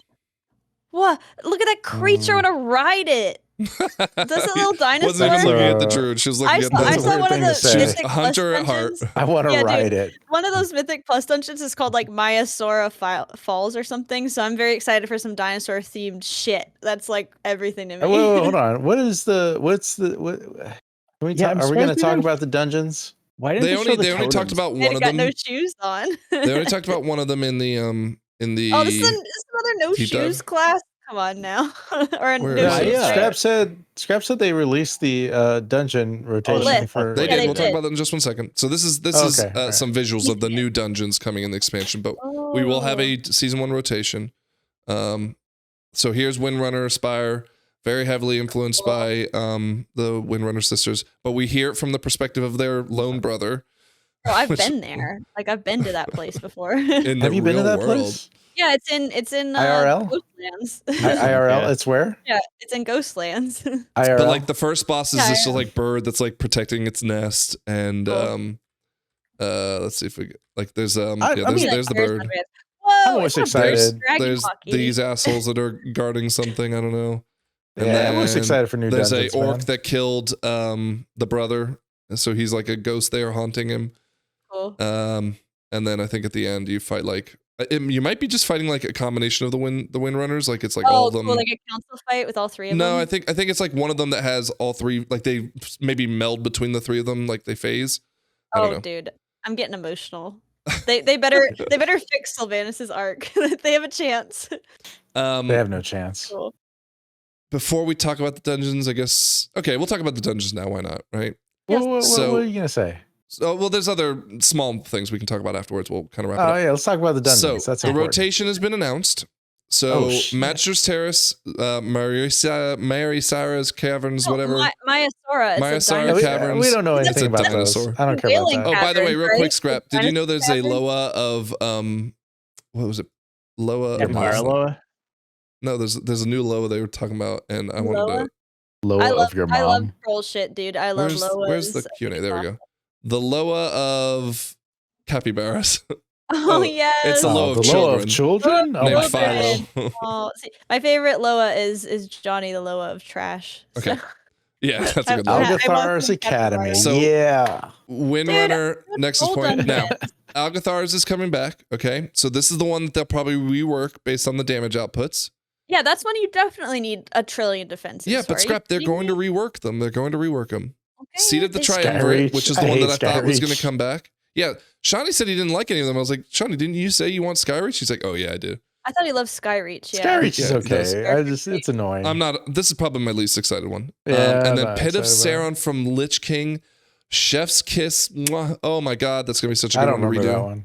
Oh, where are the troll dungeons? Come There's on. no, we're past trolls. Oh, we're Trolls doing are troll gone. stuff. Maybe No, the trolls second are race. over. will be I was gonna say, troll, it might be that there's more troll coming down. No, it's the time line. for the new race. What's the I new want- race? Hi, Mirion. Mirion Harnier.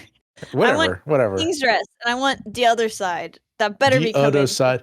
The other Dude, side. if they brought back the other side, They'd have to Dude. rework it Bro. like crazy. I was oh, No, wondering. it's I would so good. love it. I'd the love only it. thing you need to fix the other side is that when you're around the ring, you can mount. Like that's it. It would be I perfect. was, Yeah, it would be nice. It would be or you nice. have a big speed Couldn't bump you or mount? Nah. I don't think you think could. so. I feel like it was a long run. It is way too I don't long remember. a run. Like just give everybody a huge speed buff. Even if you could mount, like huge speed buff in the ring, and then you could take fucking 10 minutes off If it. you're interested though, there's probably a video out there floating around of me doing it blindfolded. There is. My It's on our YouTube. favorite race MDL race event was blindfolded ring Oh. challenge and the other It was side. great. I loved it. I loved And you it. know something? A fun fact about the other side: there's no railings. So if you're blind, Yep. What a good fun fact. Thank you for that one, Scrap. That's a good fun fact. For season 2, job. they reintroduce it. I'm pumped for Seed of Triumvirate. I'm pumped for Pit of Sauron. Algathar Academy is a funish dungeon, so I'm I last like boss. Great. I love it. Oh, that's a great one. I'm happy for that one. Yep. And then actually very Skyreach, I'm not so excited for. However, I'm hoping maybe they bring some like awesome changes to it to make it like, feel like a new dungeon. That'd be cool because then it would be a great dungeon. I hate it in time walking, but it's also not, you don't really get to experience it. The only Yeah. thing I really Nah, you hate just about it smash is it. that stupid water puzzle that sometimes I feel like people don't know how to do and they just get like taken off the They edge. get pecked by a bird. Yeah. I just Well, yeah. you can so use the movement last abilities. boss, the mechanic. Excuse me, the mechanic you never see in time walking is the mechanic where the last boss where they summons drag birds you. to take you drag off you the out. platform. Yeah. Yeah, I'm not saving Scrap. Oh, yeah. I've seen I those, don't. yeah. I don't know this dungeon, so That's like What? the Arthas one, right? Where they drag you and they gotta kill the thing to. Yeah, you got to kill the thing before you get I'm dragged trying to off. remember the bosses in Pit of Sauron. There's one. So- I don't remember. The one boss you have to not let him near you because he chases someone, and if he hits you, he heals. There's like a Um, bomb one too. You gotta like throw bombs at like a abomination or something. Am I thinking? of that Yeah, right? it's like If it's a not gnome the on Lich top of an King, abomination. You know, It's probably gonna get a my friend significant Stoop, rework. my friend Stoop has issues throwing bombs. So wait, is Wrath of the Lich King? Is that the oldest dungeon to Yes. be in a Mythic Plus rotation? This will be the So- first. The first. And aside from Cataclysm like was the Voldemort, last. which was completely It's- reworked. impressive because they've said in the past that they didn't feel those older dungeons were Mythic Plus quality. So it's interesting to see them bring this one back. But this they're one gonna is- rework it. This one is very open, so it's probably lends Yeah. itself better to Mythic Plus more in routing than like say something like Hall of Lightning, which is more like you're just in a hallway from beginning to end. So this Yeah. was one of 3 dungeons that came out at the end of the Lich King expansion. The Mhm. first of it was a series of 3 that like was a one narrative arc. The first was you, I think, came into Pit Sauron. The second one is you were in the engines of the world or whatever, which was actually referenced in the end of Shadowlands cinematic. Remember when he was like turning on the soul engines to extract Azeroth or the world soul or whatever.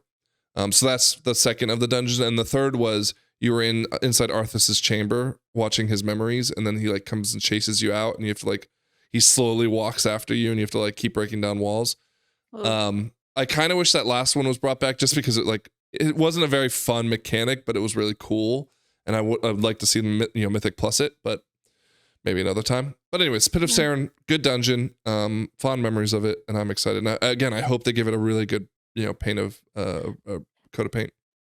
It would be cool if they did what they did with the Oldemon and just like completely rework it, but I don't know if that's because that's what they would have done. That's what they're doing with like Magister's Terrace already. So. Oh, okay, you're right. Yeah, this one's the same Magister's Terrace location, but you're like now going through a different part of it. Mm. I just really liked. I mean, Oldemon is like not a dungeon that I had nostalgia for, but I like the idea that they could bring back dungeons that I actually did enjoy, because there's a lot of cool classic dungeons that like are super out of date, but like vibes wise, they're still excellent. Maybe there'll be a Harinar patch where Wailing Caverns comes back.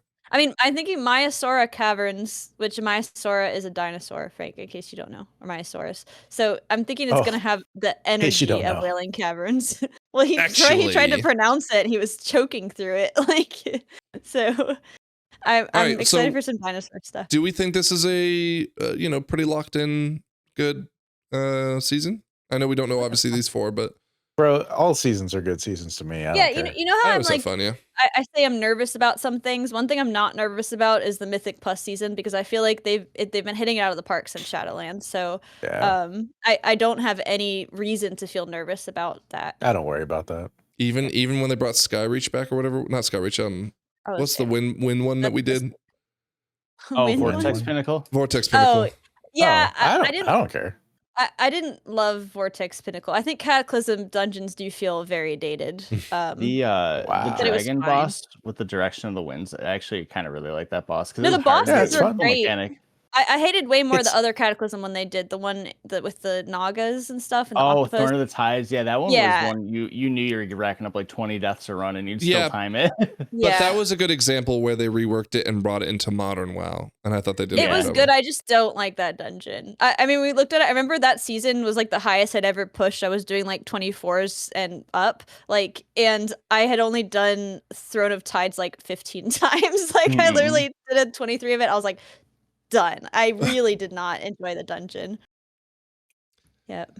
All right. Well, we don't know much more about the raid, although they do have one of the raid bosses up in the alpha right now to test their timers and stuff, and another UI element stuff they're adding. So I'll be kind of interested to see how that looks. But again, it'll probably be like the first boss. So it won't be like a real.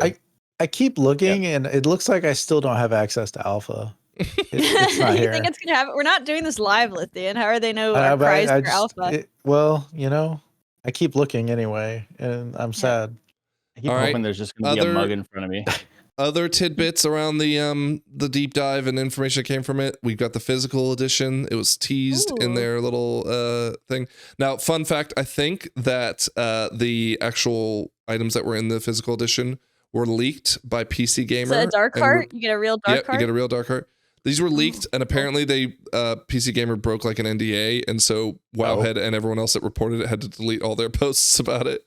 But now it's official, so you get like some Sunwell looking stuff in your homes, right? These better be in the digital one.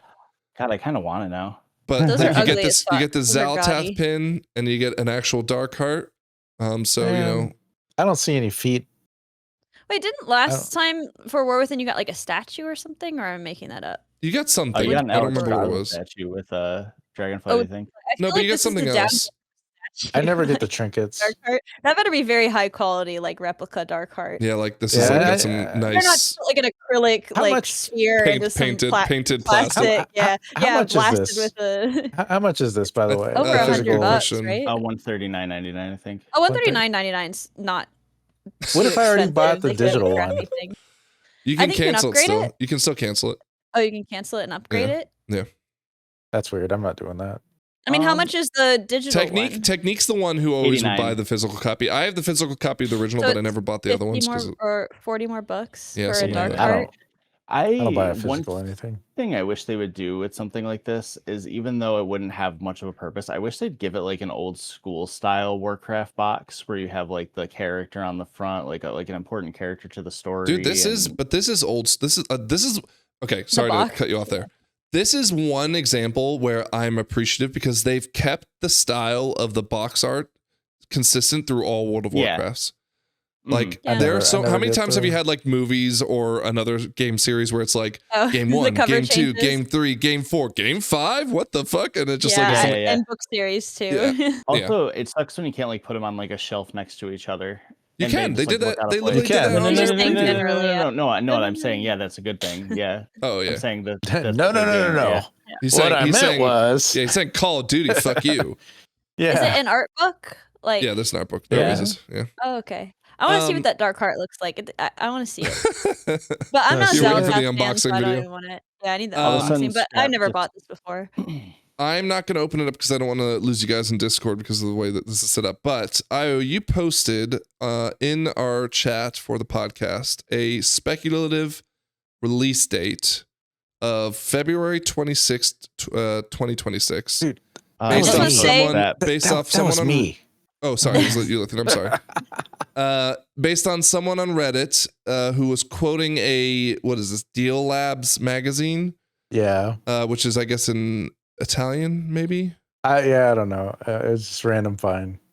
What are you... Okay, let's over-under February 26th. Or are you taking the date? Do you think that's an accurate date? Dude, I think that's the date, bro. I think it's close because I remember season 2 kind of came out. Season 2 of this expansion came out in like late February, and then the season started in early March, and I could see that kind of fit in the same kind of cadence. I mean, my sources say March, and that's close enough. Your source is just you? My source is James from 3 years ago. It is now. 3 years ago. Or 2 years ago, however long it was. He's still yelling at you. They did talk to some degree about how, because they now have a different layout for how their teams are set up, that they have a team A and a team B that are working on opposite expansions of each other, and that's why we're able to see these expansions come out 18 months apart. War Within came out August, right? Yeah. I don't so that would be, I mean, February 20. That would be 18 months. That would make the landing. I called, I think originally like a couple episodes I said like end of January, but this seems probably the more realistic number or date. A lot of time to do the wheel, Frank. A lot of time. Well, we need to call the cutoff for that at some point, though. Can we call it like 3 weeks early so that we can do keys together, like on our wheel characters? Yeah. I was thinking about that. I was like, I really would love to do a cat fight, so we need to call it like 3 weeks early. We need to do that now. Well, I was gonna say we can probably just do a like once every month we do one cat fight day where we just get to see how we're doing. I would love that. I want to do that now. Like I want to do that right now. I'm doing terrible on right a non-scoring key. Non-scoring key. Yep. Yeah, totally non-scoring key. Can we please put that on the books like maybe next week or something? Sure. Because that would make me so happy. Sure. Because I would actually like to see, it's hard for me to tell when I'm doing just pugs, like how my DPS is stacking up. Because I feel like it's very low. If you log them, like we've told you to do. I'm logging now. I'm logging. But the thing is that like I feel like I'm doing so much less than my hunter. But like my hunter, I'm only playing with like you guys, and I'm like blasting you. Do you guys want to take a look at our logs real quick? Wow. Look at my logs. Oh god, I'm getting. Yeah, you're gonna get doxxed. That's fine. Don't worry about it. Oh god. Hasn't done any of the raids. What was the one that? Pull up my What's the key did recently? Halls of Atonement? Yeah, I have a good log. That's the one I posted. Okay, you're parsing some. Here we go. 98 here. That's the one I posted. That's points do damage on the upper left. No, I'm trying to get the log to load. Oh, the log to load. Yeah, because that was one of the ones I actually logged. I actually put up myself, so I know I did okay. Oh wait, no, that one I did bad. No, I did bad. Never mind. No, it wasn't Halls of Atonement. Wait, I don't remember talk about a carry, bro. Hold on. What key was it that I did good in? That was a carry. You got carried, was man. It? Hold on. What was I don't care what your parse is. You just got carried. I'm not getting carried. You were saying I think it was Floodgate because you were like, Floodgate. Yeah. Look at my. Where's Floodgate. one where you're the top DPS? Right. It was a Floodgate. Scrap. I thought you said you were logging these. None of these are logged. Oh, are those recent? These are from August. They're leaderboard. Yeah, those are leaderboard.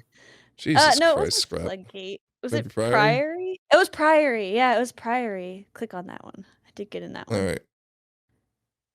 Yeah. Let's see her That's priority. recent. Yeah, I did good. Was it that one? Yeah. Yeah, I was on the Oh, top. Look at You're that. on the top, My 76%. 7.3. Yeah. By the way, and you 7 didn't log this. Someone else did. I did log it. J-Miz logged it, man. No, I logged that one. Look at that. 7.3 at here. the Let's top. compare it to my what was this, a 14? Yeah, 14. Oh I did my one gosh. I did one today. Let's see. Come on, load up. Did you? Yeah, but you're 717 item level, so Yeah, but I'm also Oh. let's start with the excuse. 7.4. you did I'm more like damage, right I on think. you. Yeah, I think you did some. Yeah, and I'm 3 item levels lower than you, so I don't think it matters. does matter. At this Matters point. huge.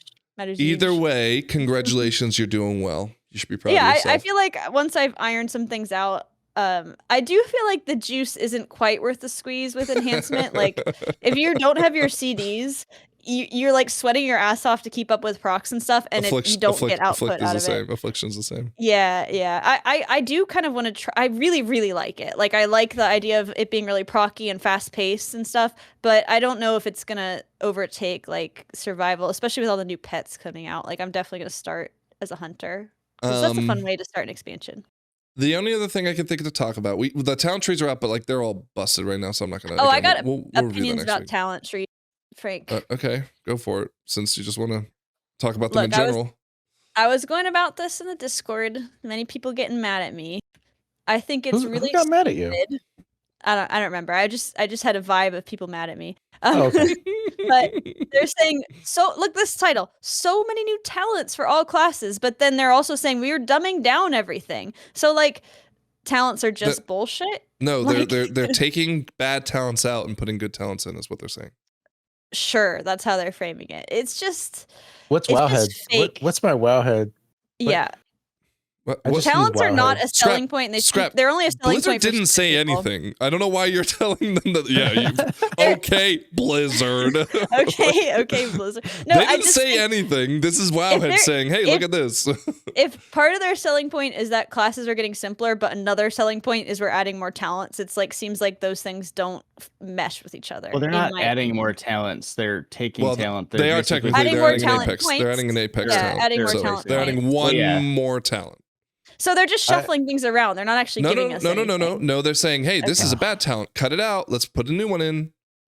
I'll have to see. This new one's going to make things a lot easier. I'm a big talent tree hater. I think talents are fucking stupid. Go on. Just go on to Wowhead. I am look just at your going to go class Wowhead.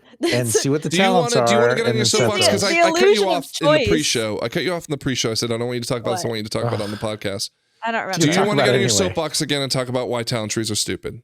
Do I want to what? Get on my soapbox, talk about it. I feel like I've talked to Jess that everybody knows why I think it's stupid, but I think there's an illusion of choice because you just go on to your Wowhead and see what to pick anyway. It's no different than in Shadowlands where you're picking between 3, except I have a better understanding in Shadowlands of why to pick each one. Lithian, whereas this one, it's like very convoluted. Have you made any adjustments to the Wowhead recommended talent trees on any of your characters? I use Murloc or Warcraft logs to see what people are doing. Have you checked to see if they're different? Yeah, I check. I check every. I check every. Let me tell you something. So are they different? So Murloc is updated more than Wowhead. Wowhead's dependent on a class writer to actually go write something, and sometimes they are lazy and they don't. But yeah, I don't.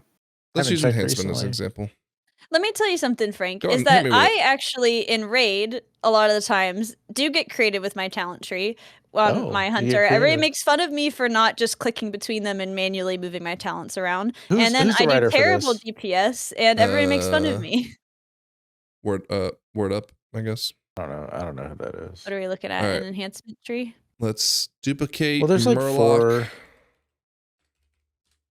Well, there's 2 enhancement. There are 2 builds for enhancement. No.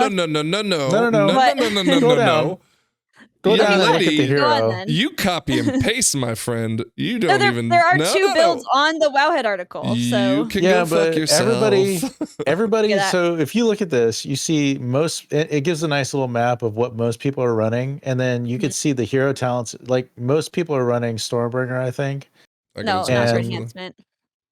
This is an Sorry, you can't really see it that well. You're right. You're right. Stormbringer is the Tempest one. Yeah, you're right. Bro, if you were playing Totemic, no, I'm not. No, sorry, I mixed up the names. Yes, I'm playing. Do you even play this game? I do. I'm new. I just started playing it this season. By definition, I know again it's not easy to see because of on the podcast, but I've never looked at this. By definition, yes, there is a lot of locked-in talents, right? A lot of 50s here. But there's variation. 45, 33. There's a 25 somewhere. 14. But people just don't want Ice Strike because they want to get rid of the button bloat. You got to take it if you're serious. But that's the point. These people are all serious. Oh my fucking god. Like, these are the top 50 players. Look, even the hero talents, they're not taking all of them. Look, 46, 48. Some people are like, nah, fuck that. I want to do this. Well, what? And this is the top 50 people in the world. Yeah, I want some variability in some of the talents, like this, right? The class tree is way over all over the place. Hold on. But class tree for shaman, like you don't have enough points to get all the things, so you need to change it every dungeon because like you need the poison. But there's only one talent in the entire class tree that isn't taken by anyone. One. Every single one. I would is say taken the at one shaman point class tree is one of the better ones because you God. can't have all your points to use and all the things you need to do, so you do need to change it like per dungeon. That's like the only thing. Kind of going off what Lithium was saying, there's a new turn evil talent for paladins that can make it affect up to 5 targets. Not something you do in every dungeon or fight, but I mean, I could definitely see some niche uses for that. Again, you can't see it on the podcast, I'm sorry, but can we show the survival hunter one right now? And not a single talent is not taken. You know what I think is because people forget they're in their raid talents. Maybe that is a possibility. Yes, the raid of course. Talents take that the right happens on side of the tree. I'm 100% sure. My point is that is over. My point is though, Scrap, right? Like that's the whole idea behind the talent tree is that there's a raid version and a mythic plus version. There's a in this case we're doing more boss damage than we are in this one, so I'm gonna raid version, mythic plus version, 2 choices. Remember in Thailand where we had 3 choices. What I was saying. What I was saying was the same. Here, look. Right. What I was saying was what I was alluding to, right? Where there's some variability depending on the dungeon, the situation, and things like that, where you have to make some changes to your talent trees.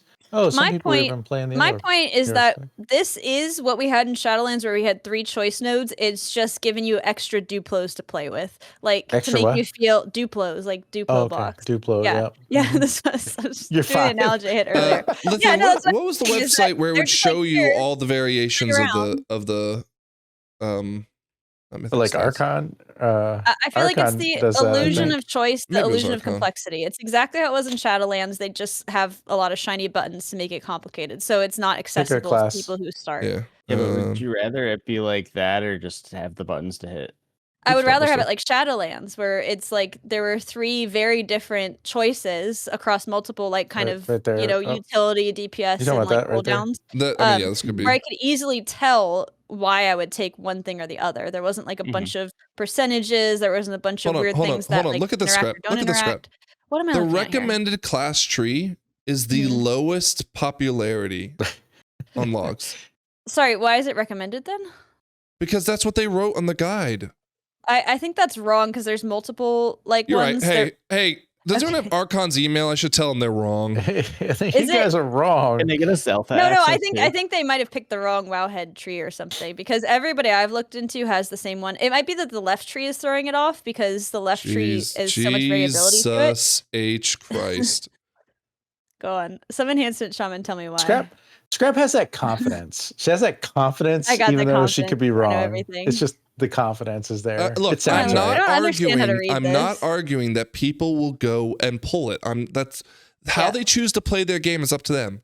But on my mage, on my paladin, I have made changes to the tree based on what they recommended, and I said I don't like that. I want this. So I just feel like it's kind of defying what they say they want to change for this, where they want like the game to be more accessible. I see a big class tree where I don't understand if I take this node over this node, I'm removing some interaction that's like key to playing the spec. There's nothing in the game that tells me that this is the tree I should pick for certain content. It's like not obvious. You have to go to Wowhead, read a guide, see which trees they have a recommended baseline tree for you in the game. Yeah, but it's not like the right one for anything. Hold on. Simplicity. What you define as right is not necessarily what everyone else defines as right, as evident by the right one is only used 4% of the time. I don't know what this. I can't read this information, so I don't know what this is. I can't read. Look, can't viewers, read. I'll talk to you Duplo instead. blocks. I'll talk to you instead. Where's my Duplos? Again, I'm not arguing that you can go to Wowhead and copy and paste the cookie cutter stream. I get it. But this is evidence that that is not the right way to do it. I want a poll that says, do you get creative with your talents and make them up as you go? Okay. I'll put a poll out this week. I'll put a poll out this week. Where's the poll going to be at? In Discord? On YouTube. I'll put it in YouTube. YouTube poll. You can do that? Yeah, and be fucking on it. Be so for real, you guys. Like, don't bullshit. And Frank, you better draft it and make me see it so you're not. Yeah, I'll let you fucking tell me how bad it is. I'll tell you exactly. No, I'll tell you exactly how I want you to word it because I don't want any tricks. Last bit of nice like housekeeping rules or news that came out of this. Anytime you get a high level tier set, every tier set quality below it, you will now automatically get the transmog. Slaps, bro, because the raid finder's always the best. Hold up. I love that. So they did say that, but they're also saying, I don't know why that was so hard. His brain broke. Like, whoa, everyone slow down. Yeah. But I read a thing that says they no longer upgrade appearances when you're upgrading. So if you have a hero one, it stays the same color. So that is maybe not as good. But they might change it, so who knows? I don't know. That's just what I read. Also, is this going to be retroactive? Like, if I have a mythic set from before I get the raid finder, that is awesome. That's cool. I really want some of the raid finder sets are really genuinely some of the best colors, and I will never ever in my life set for the raid finder. I think I will trade the LFRs for the mythics because, like Scrap said, the LFRs ones usually are the better ones. Usually, totally. The mythics is always like bright white or bright like purple. You know, like they're always sad. I saw people who primarily do delves complain because they were like, well, we can't get the mythic color now because oh my god, fuck off. Because we can't get our heroic like upgraded to that level, but I don't. Maybe that's just a bug or something. Well, then no. I mean, the truth is that if that were the case, you would just want to upgrade the item before you catalyst it. Right. Yeah. Which I mean, it's a workaround. It sucks. I get it, but like again, it can still be done. I don't care. Tip of the week if you're a delve only player and they don't. Hey guys, 6 months from now, come back to this episode. Tip of the week. Of the 6 months from now. Upgrade it first, then catalyst it. Okay. If you care. One last thing I want to do today. We're making decent time. Yeah, you said we'd be done at 11:30 for Shawnee. Well, I said ish. Ish. We have finished the raid. We have officially got AOTC, which was awesome. Yep. I wanted to quickly rank the bosses and say how much we like the overall raid. Quickly. Again, I want to remind everyone the Wowhead cheat sheets are absolute garbage. So I'm telling you to whoa. He's so mad about it. You say that. Oh my god. Wowhead, I love you to death, but this was a huge L. Okay, so starting with the first boss, and remember, keep it in mind of like how it was for a first boss. Io, why don't you kick us off? I'd say A. Yeah, for first boss A. It's not a great boss, but it's a pretty good first boss. It had some fun. Like you had to use your Reshi wraps to get through the barrier. It was the only fight you had to use the Reshi wraps for, at least. That was pretty cool. Yeah. Thematically, it was a good. I honestly maybe even put it in S, but no. It's a good fight. Nothing I think. What's a good first boss that beats it, Scrap? I don't think they've done a really good first boss yet. So no one's our S. Oh, none. Zero. Lumathar. Probably B. I think it's kind of forgettable. What? Visually, it's cool, but I think it's kind of a forgettable mechanic. Yeah, I guess I'm fine with that. Jinx. I say C. I think it's a really boring boss.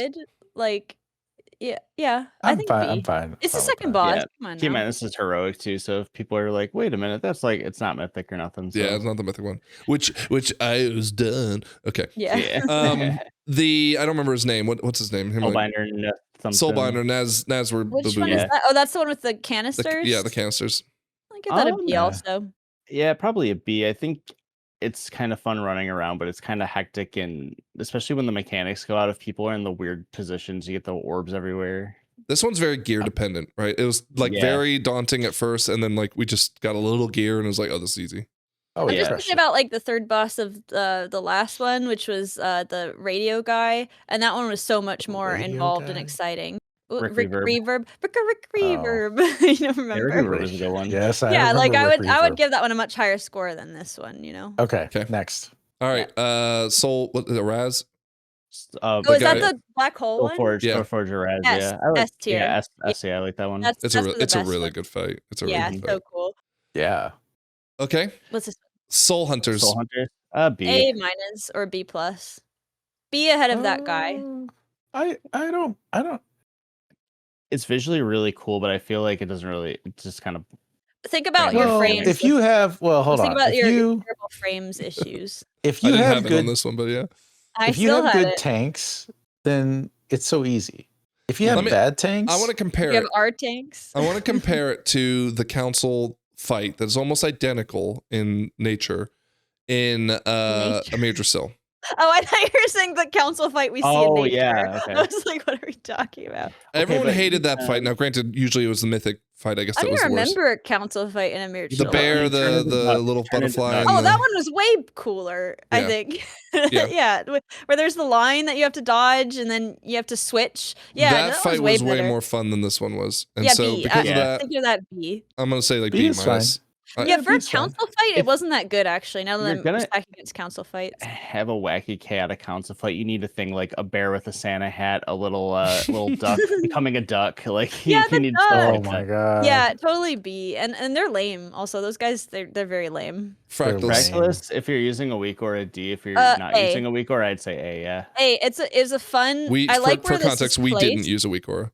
Yeah, we didn't use we Ikora. didn't. I think I like that it's one simple mechanic the whole time, but like it has high stakes.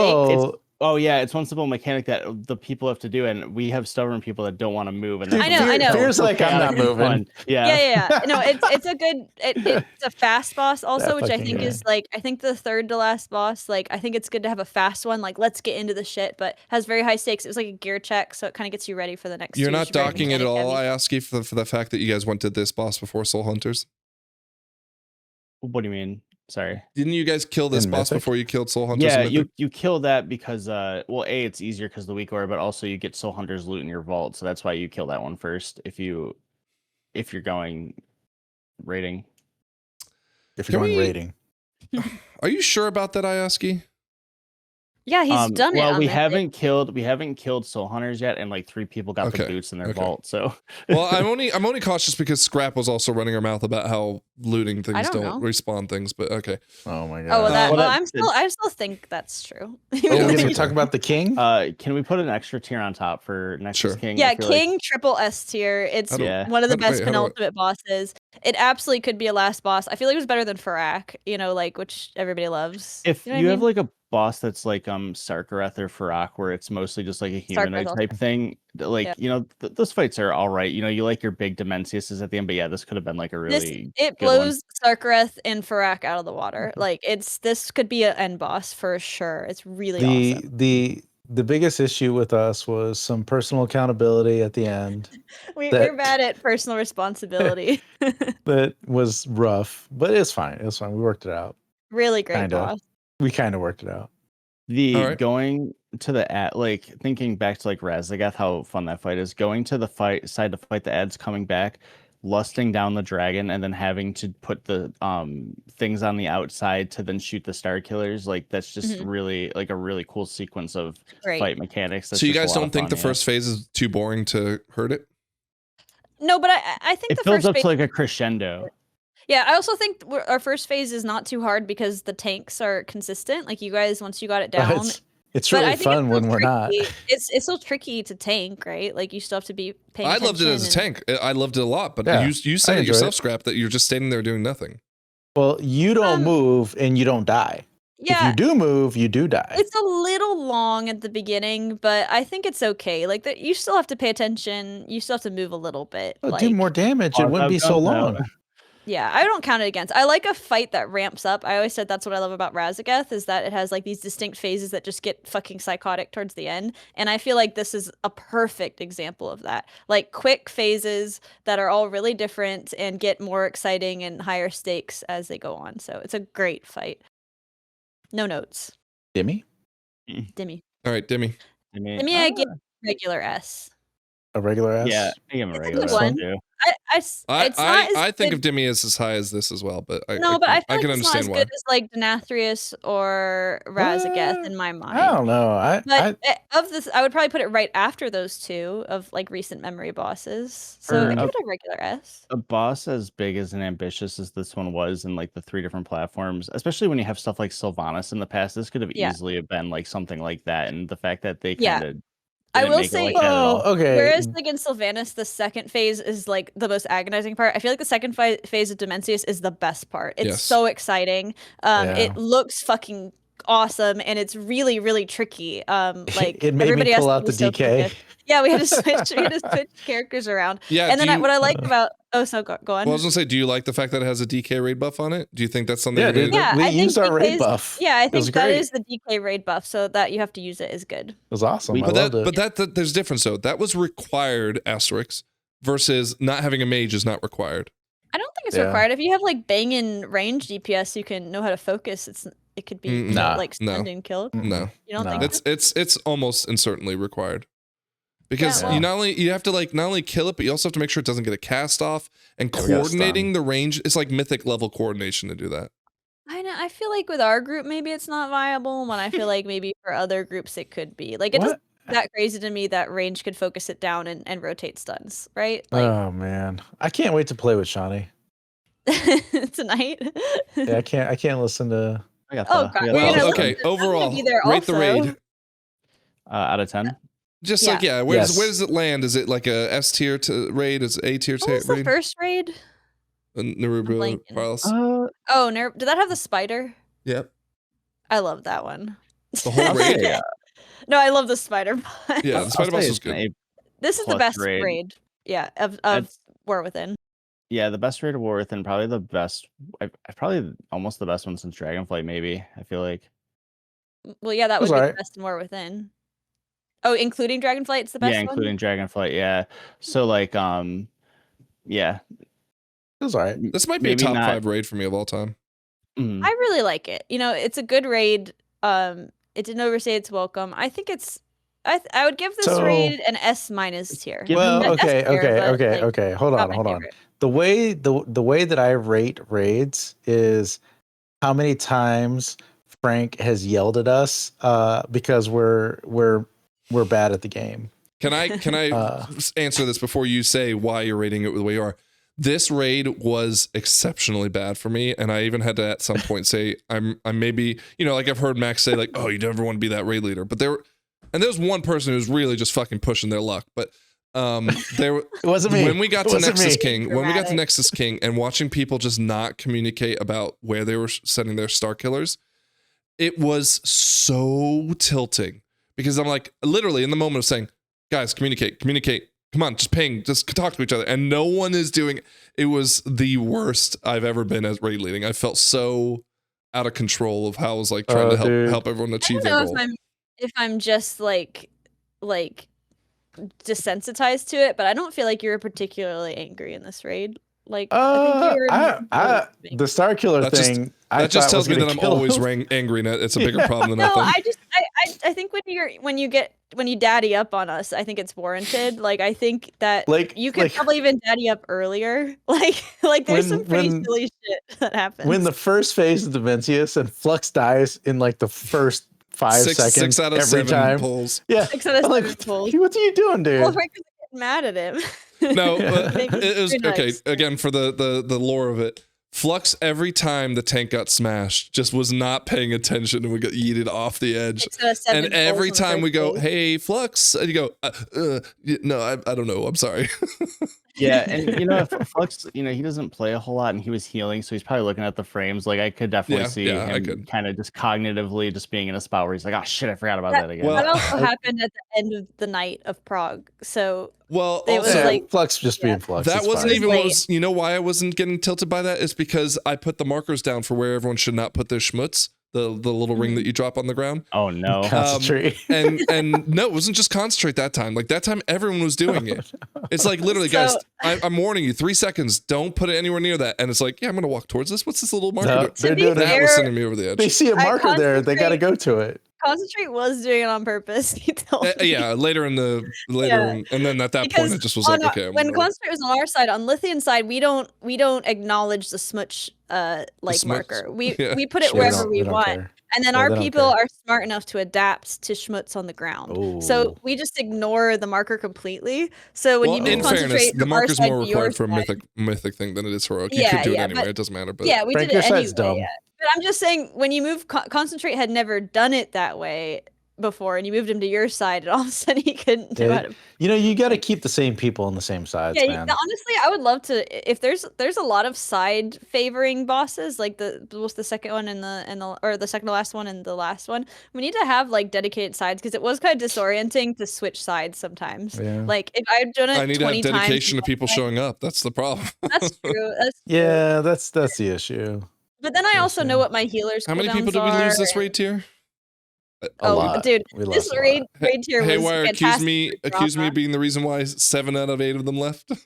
Yeah, dude, we had crazy turnover this tier, and I don't think this raid was particularly frustrating, or like you had like any particular crash out, or just like diva behavior coming out of nowhere from some people. In fact, it probably helped us out because we got the boss's health lower, so the 22 of us or whatever that were left could kill it pretty easily.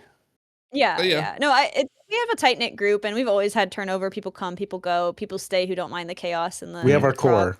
We have our core, so I've never worried about it. Right, that's 2 hours. Cool. Oh, thank God. Haywire City's logging off. Okay, I can't even see it, so you're gonna have to tell them we're on our way. Let's end it there. We will, aside from any surprises next week, we will come back with an episode next week to look at the actual changes to the classes. I don't know if we'll have more news to also discuss out of it from there, but if not, we'll maybe have a short episode. I don't know. But until then, we'll probably see some beta stuff too, or alpha stuff. Sorry. Yeah, we'll definitely see firsthand some things. I'm getting into alpha. Any last words? Anything? I saw Gabby's Dollhouse the movie. Wasn't very good. Nice. With your girls. I spent like $100 on all the merch that they tried to shovel down on it. Aw, cute. Did your girls love it though? They loved it. They loved it. It's like crack for little kids. Gabby's Dollhouse stuff. I was listening to the podcast Amy Schumer does, or not Amy Schumer, Amy Poehler does, Good Hang, and they had Kristen Wiig on there. And Kristen Wiig's like, yeah, I just did it because my 5-year-olds fucking love Gabby. I'm sure they gave her the bag also. Like they often do for those voice acting gigs. Yeah. Like, they go in for one day and they get a ton of fucking money. Like and she was good at it. She was funny. She had some Kristen Wiig moments in it. Like, she's not gonna phone it in. She's a total professional, of course. Like if anyone has any feedback to give, now's the time. There's a lot of blue posts. Yes. Go get on the forum. Stop complaining from Twitter. Jesus. Can somebody go on the forums? Be constructive. Go tell them what the problem is. Don't just say you're quitting WoW. I like reworks. Quit WoW. Go ahead and quit WoW. It's fine. Whoever is a fan, just take everything I said as complaints and go put it on the forum on my behalf. We'll just get ChatGPT to do it for you. Yeah, can you make a bot that puts my complaints onto Wowhead or whatever? Yeah, it's easy. Yeah, and they're gonna read it and go, "What the fuck is this dribble?" Yeah, well, she hates town trees because they're all cookie cutter. Oh wait, she doesn't know that they're actually using different variants of what she thinks she's supposed to be. Oh my God, I'm so right about this. You're cooked when you get the poll up.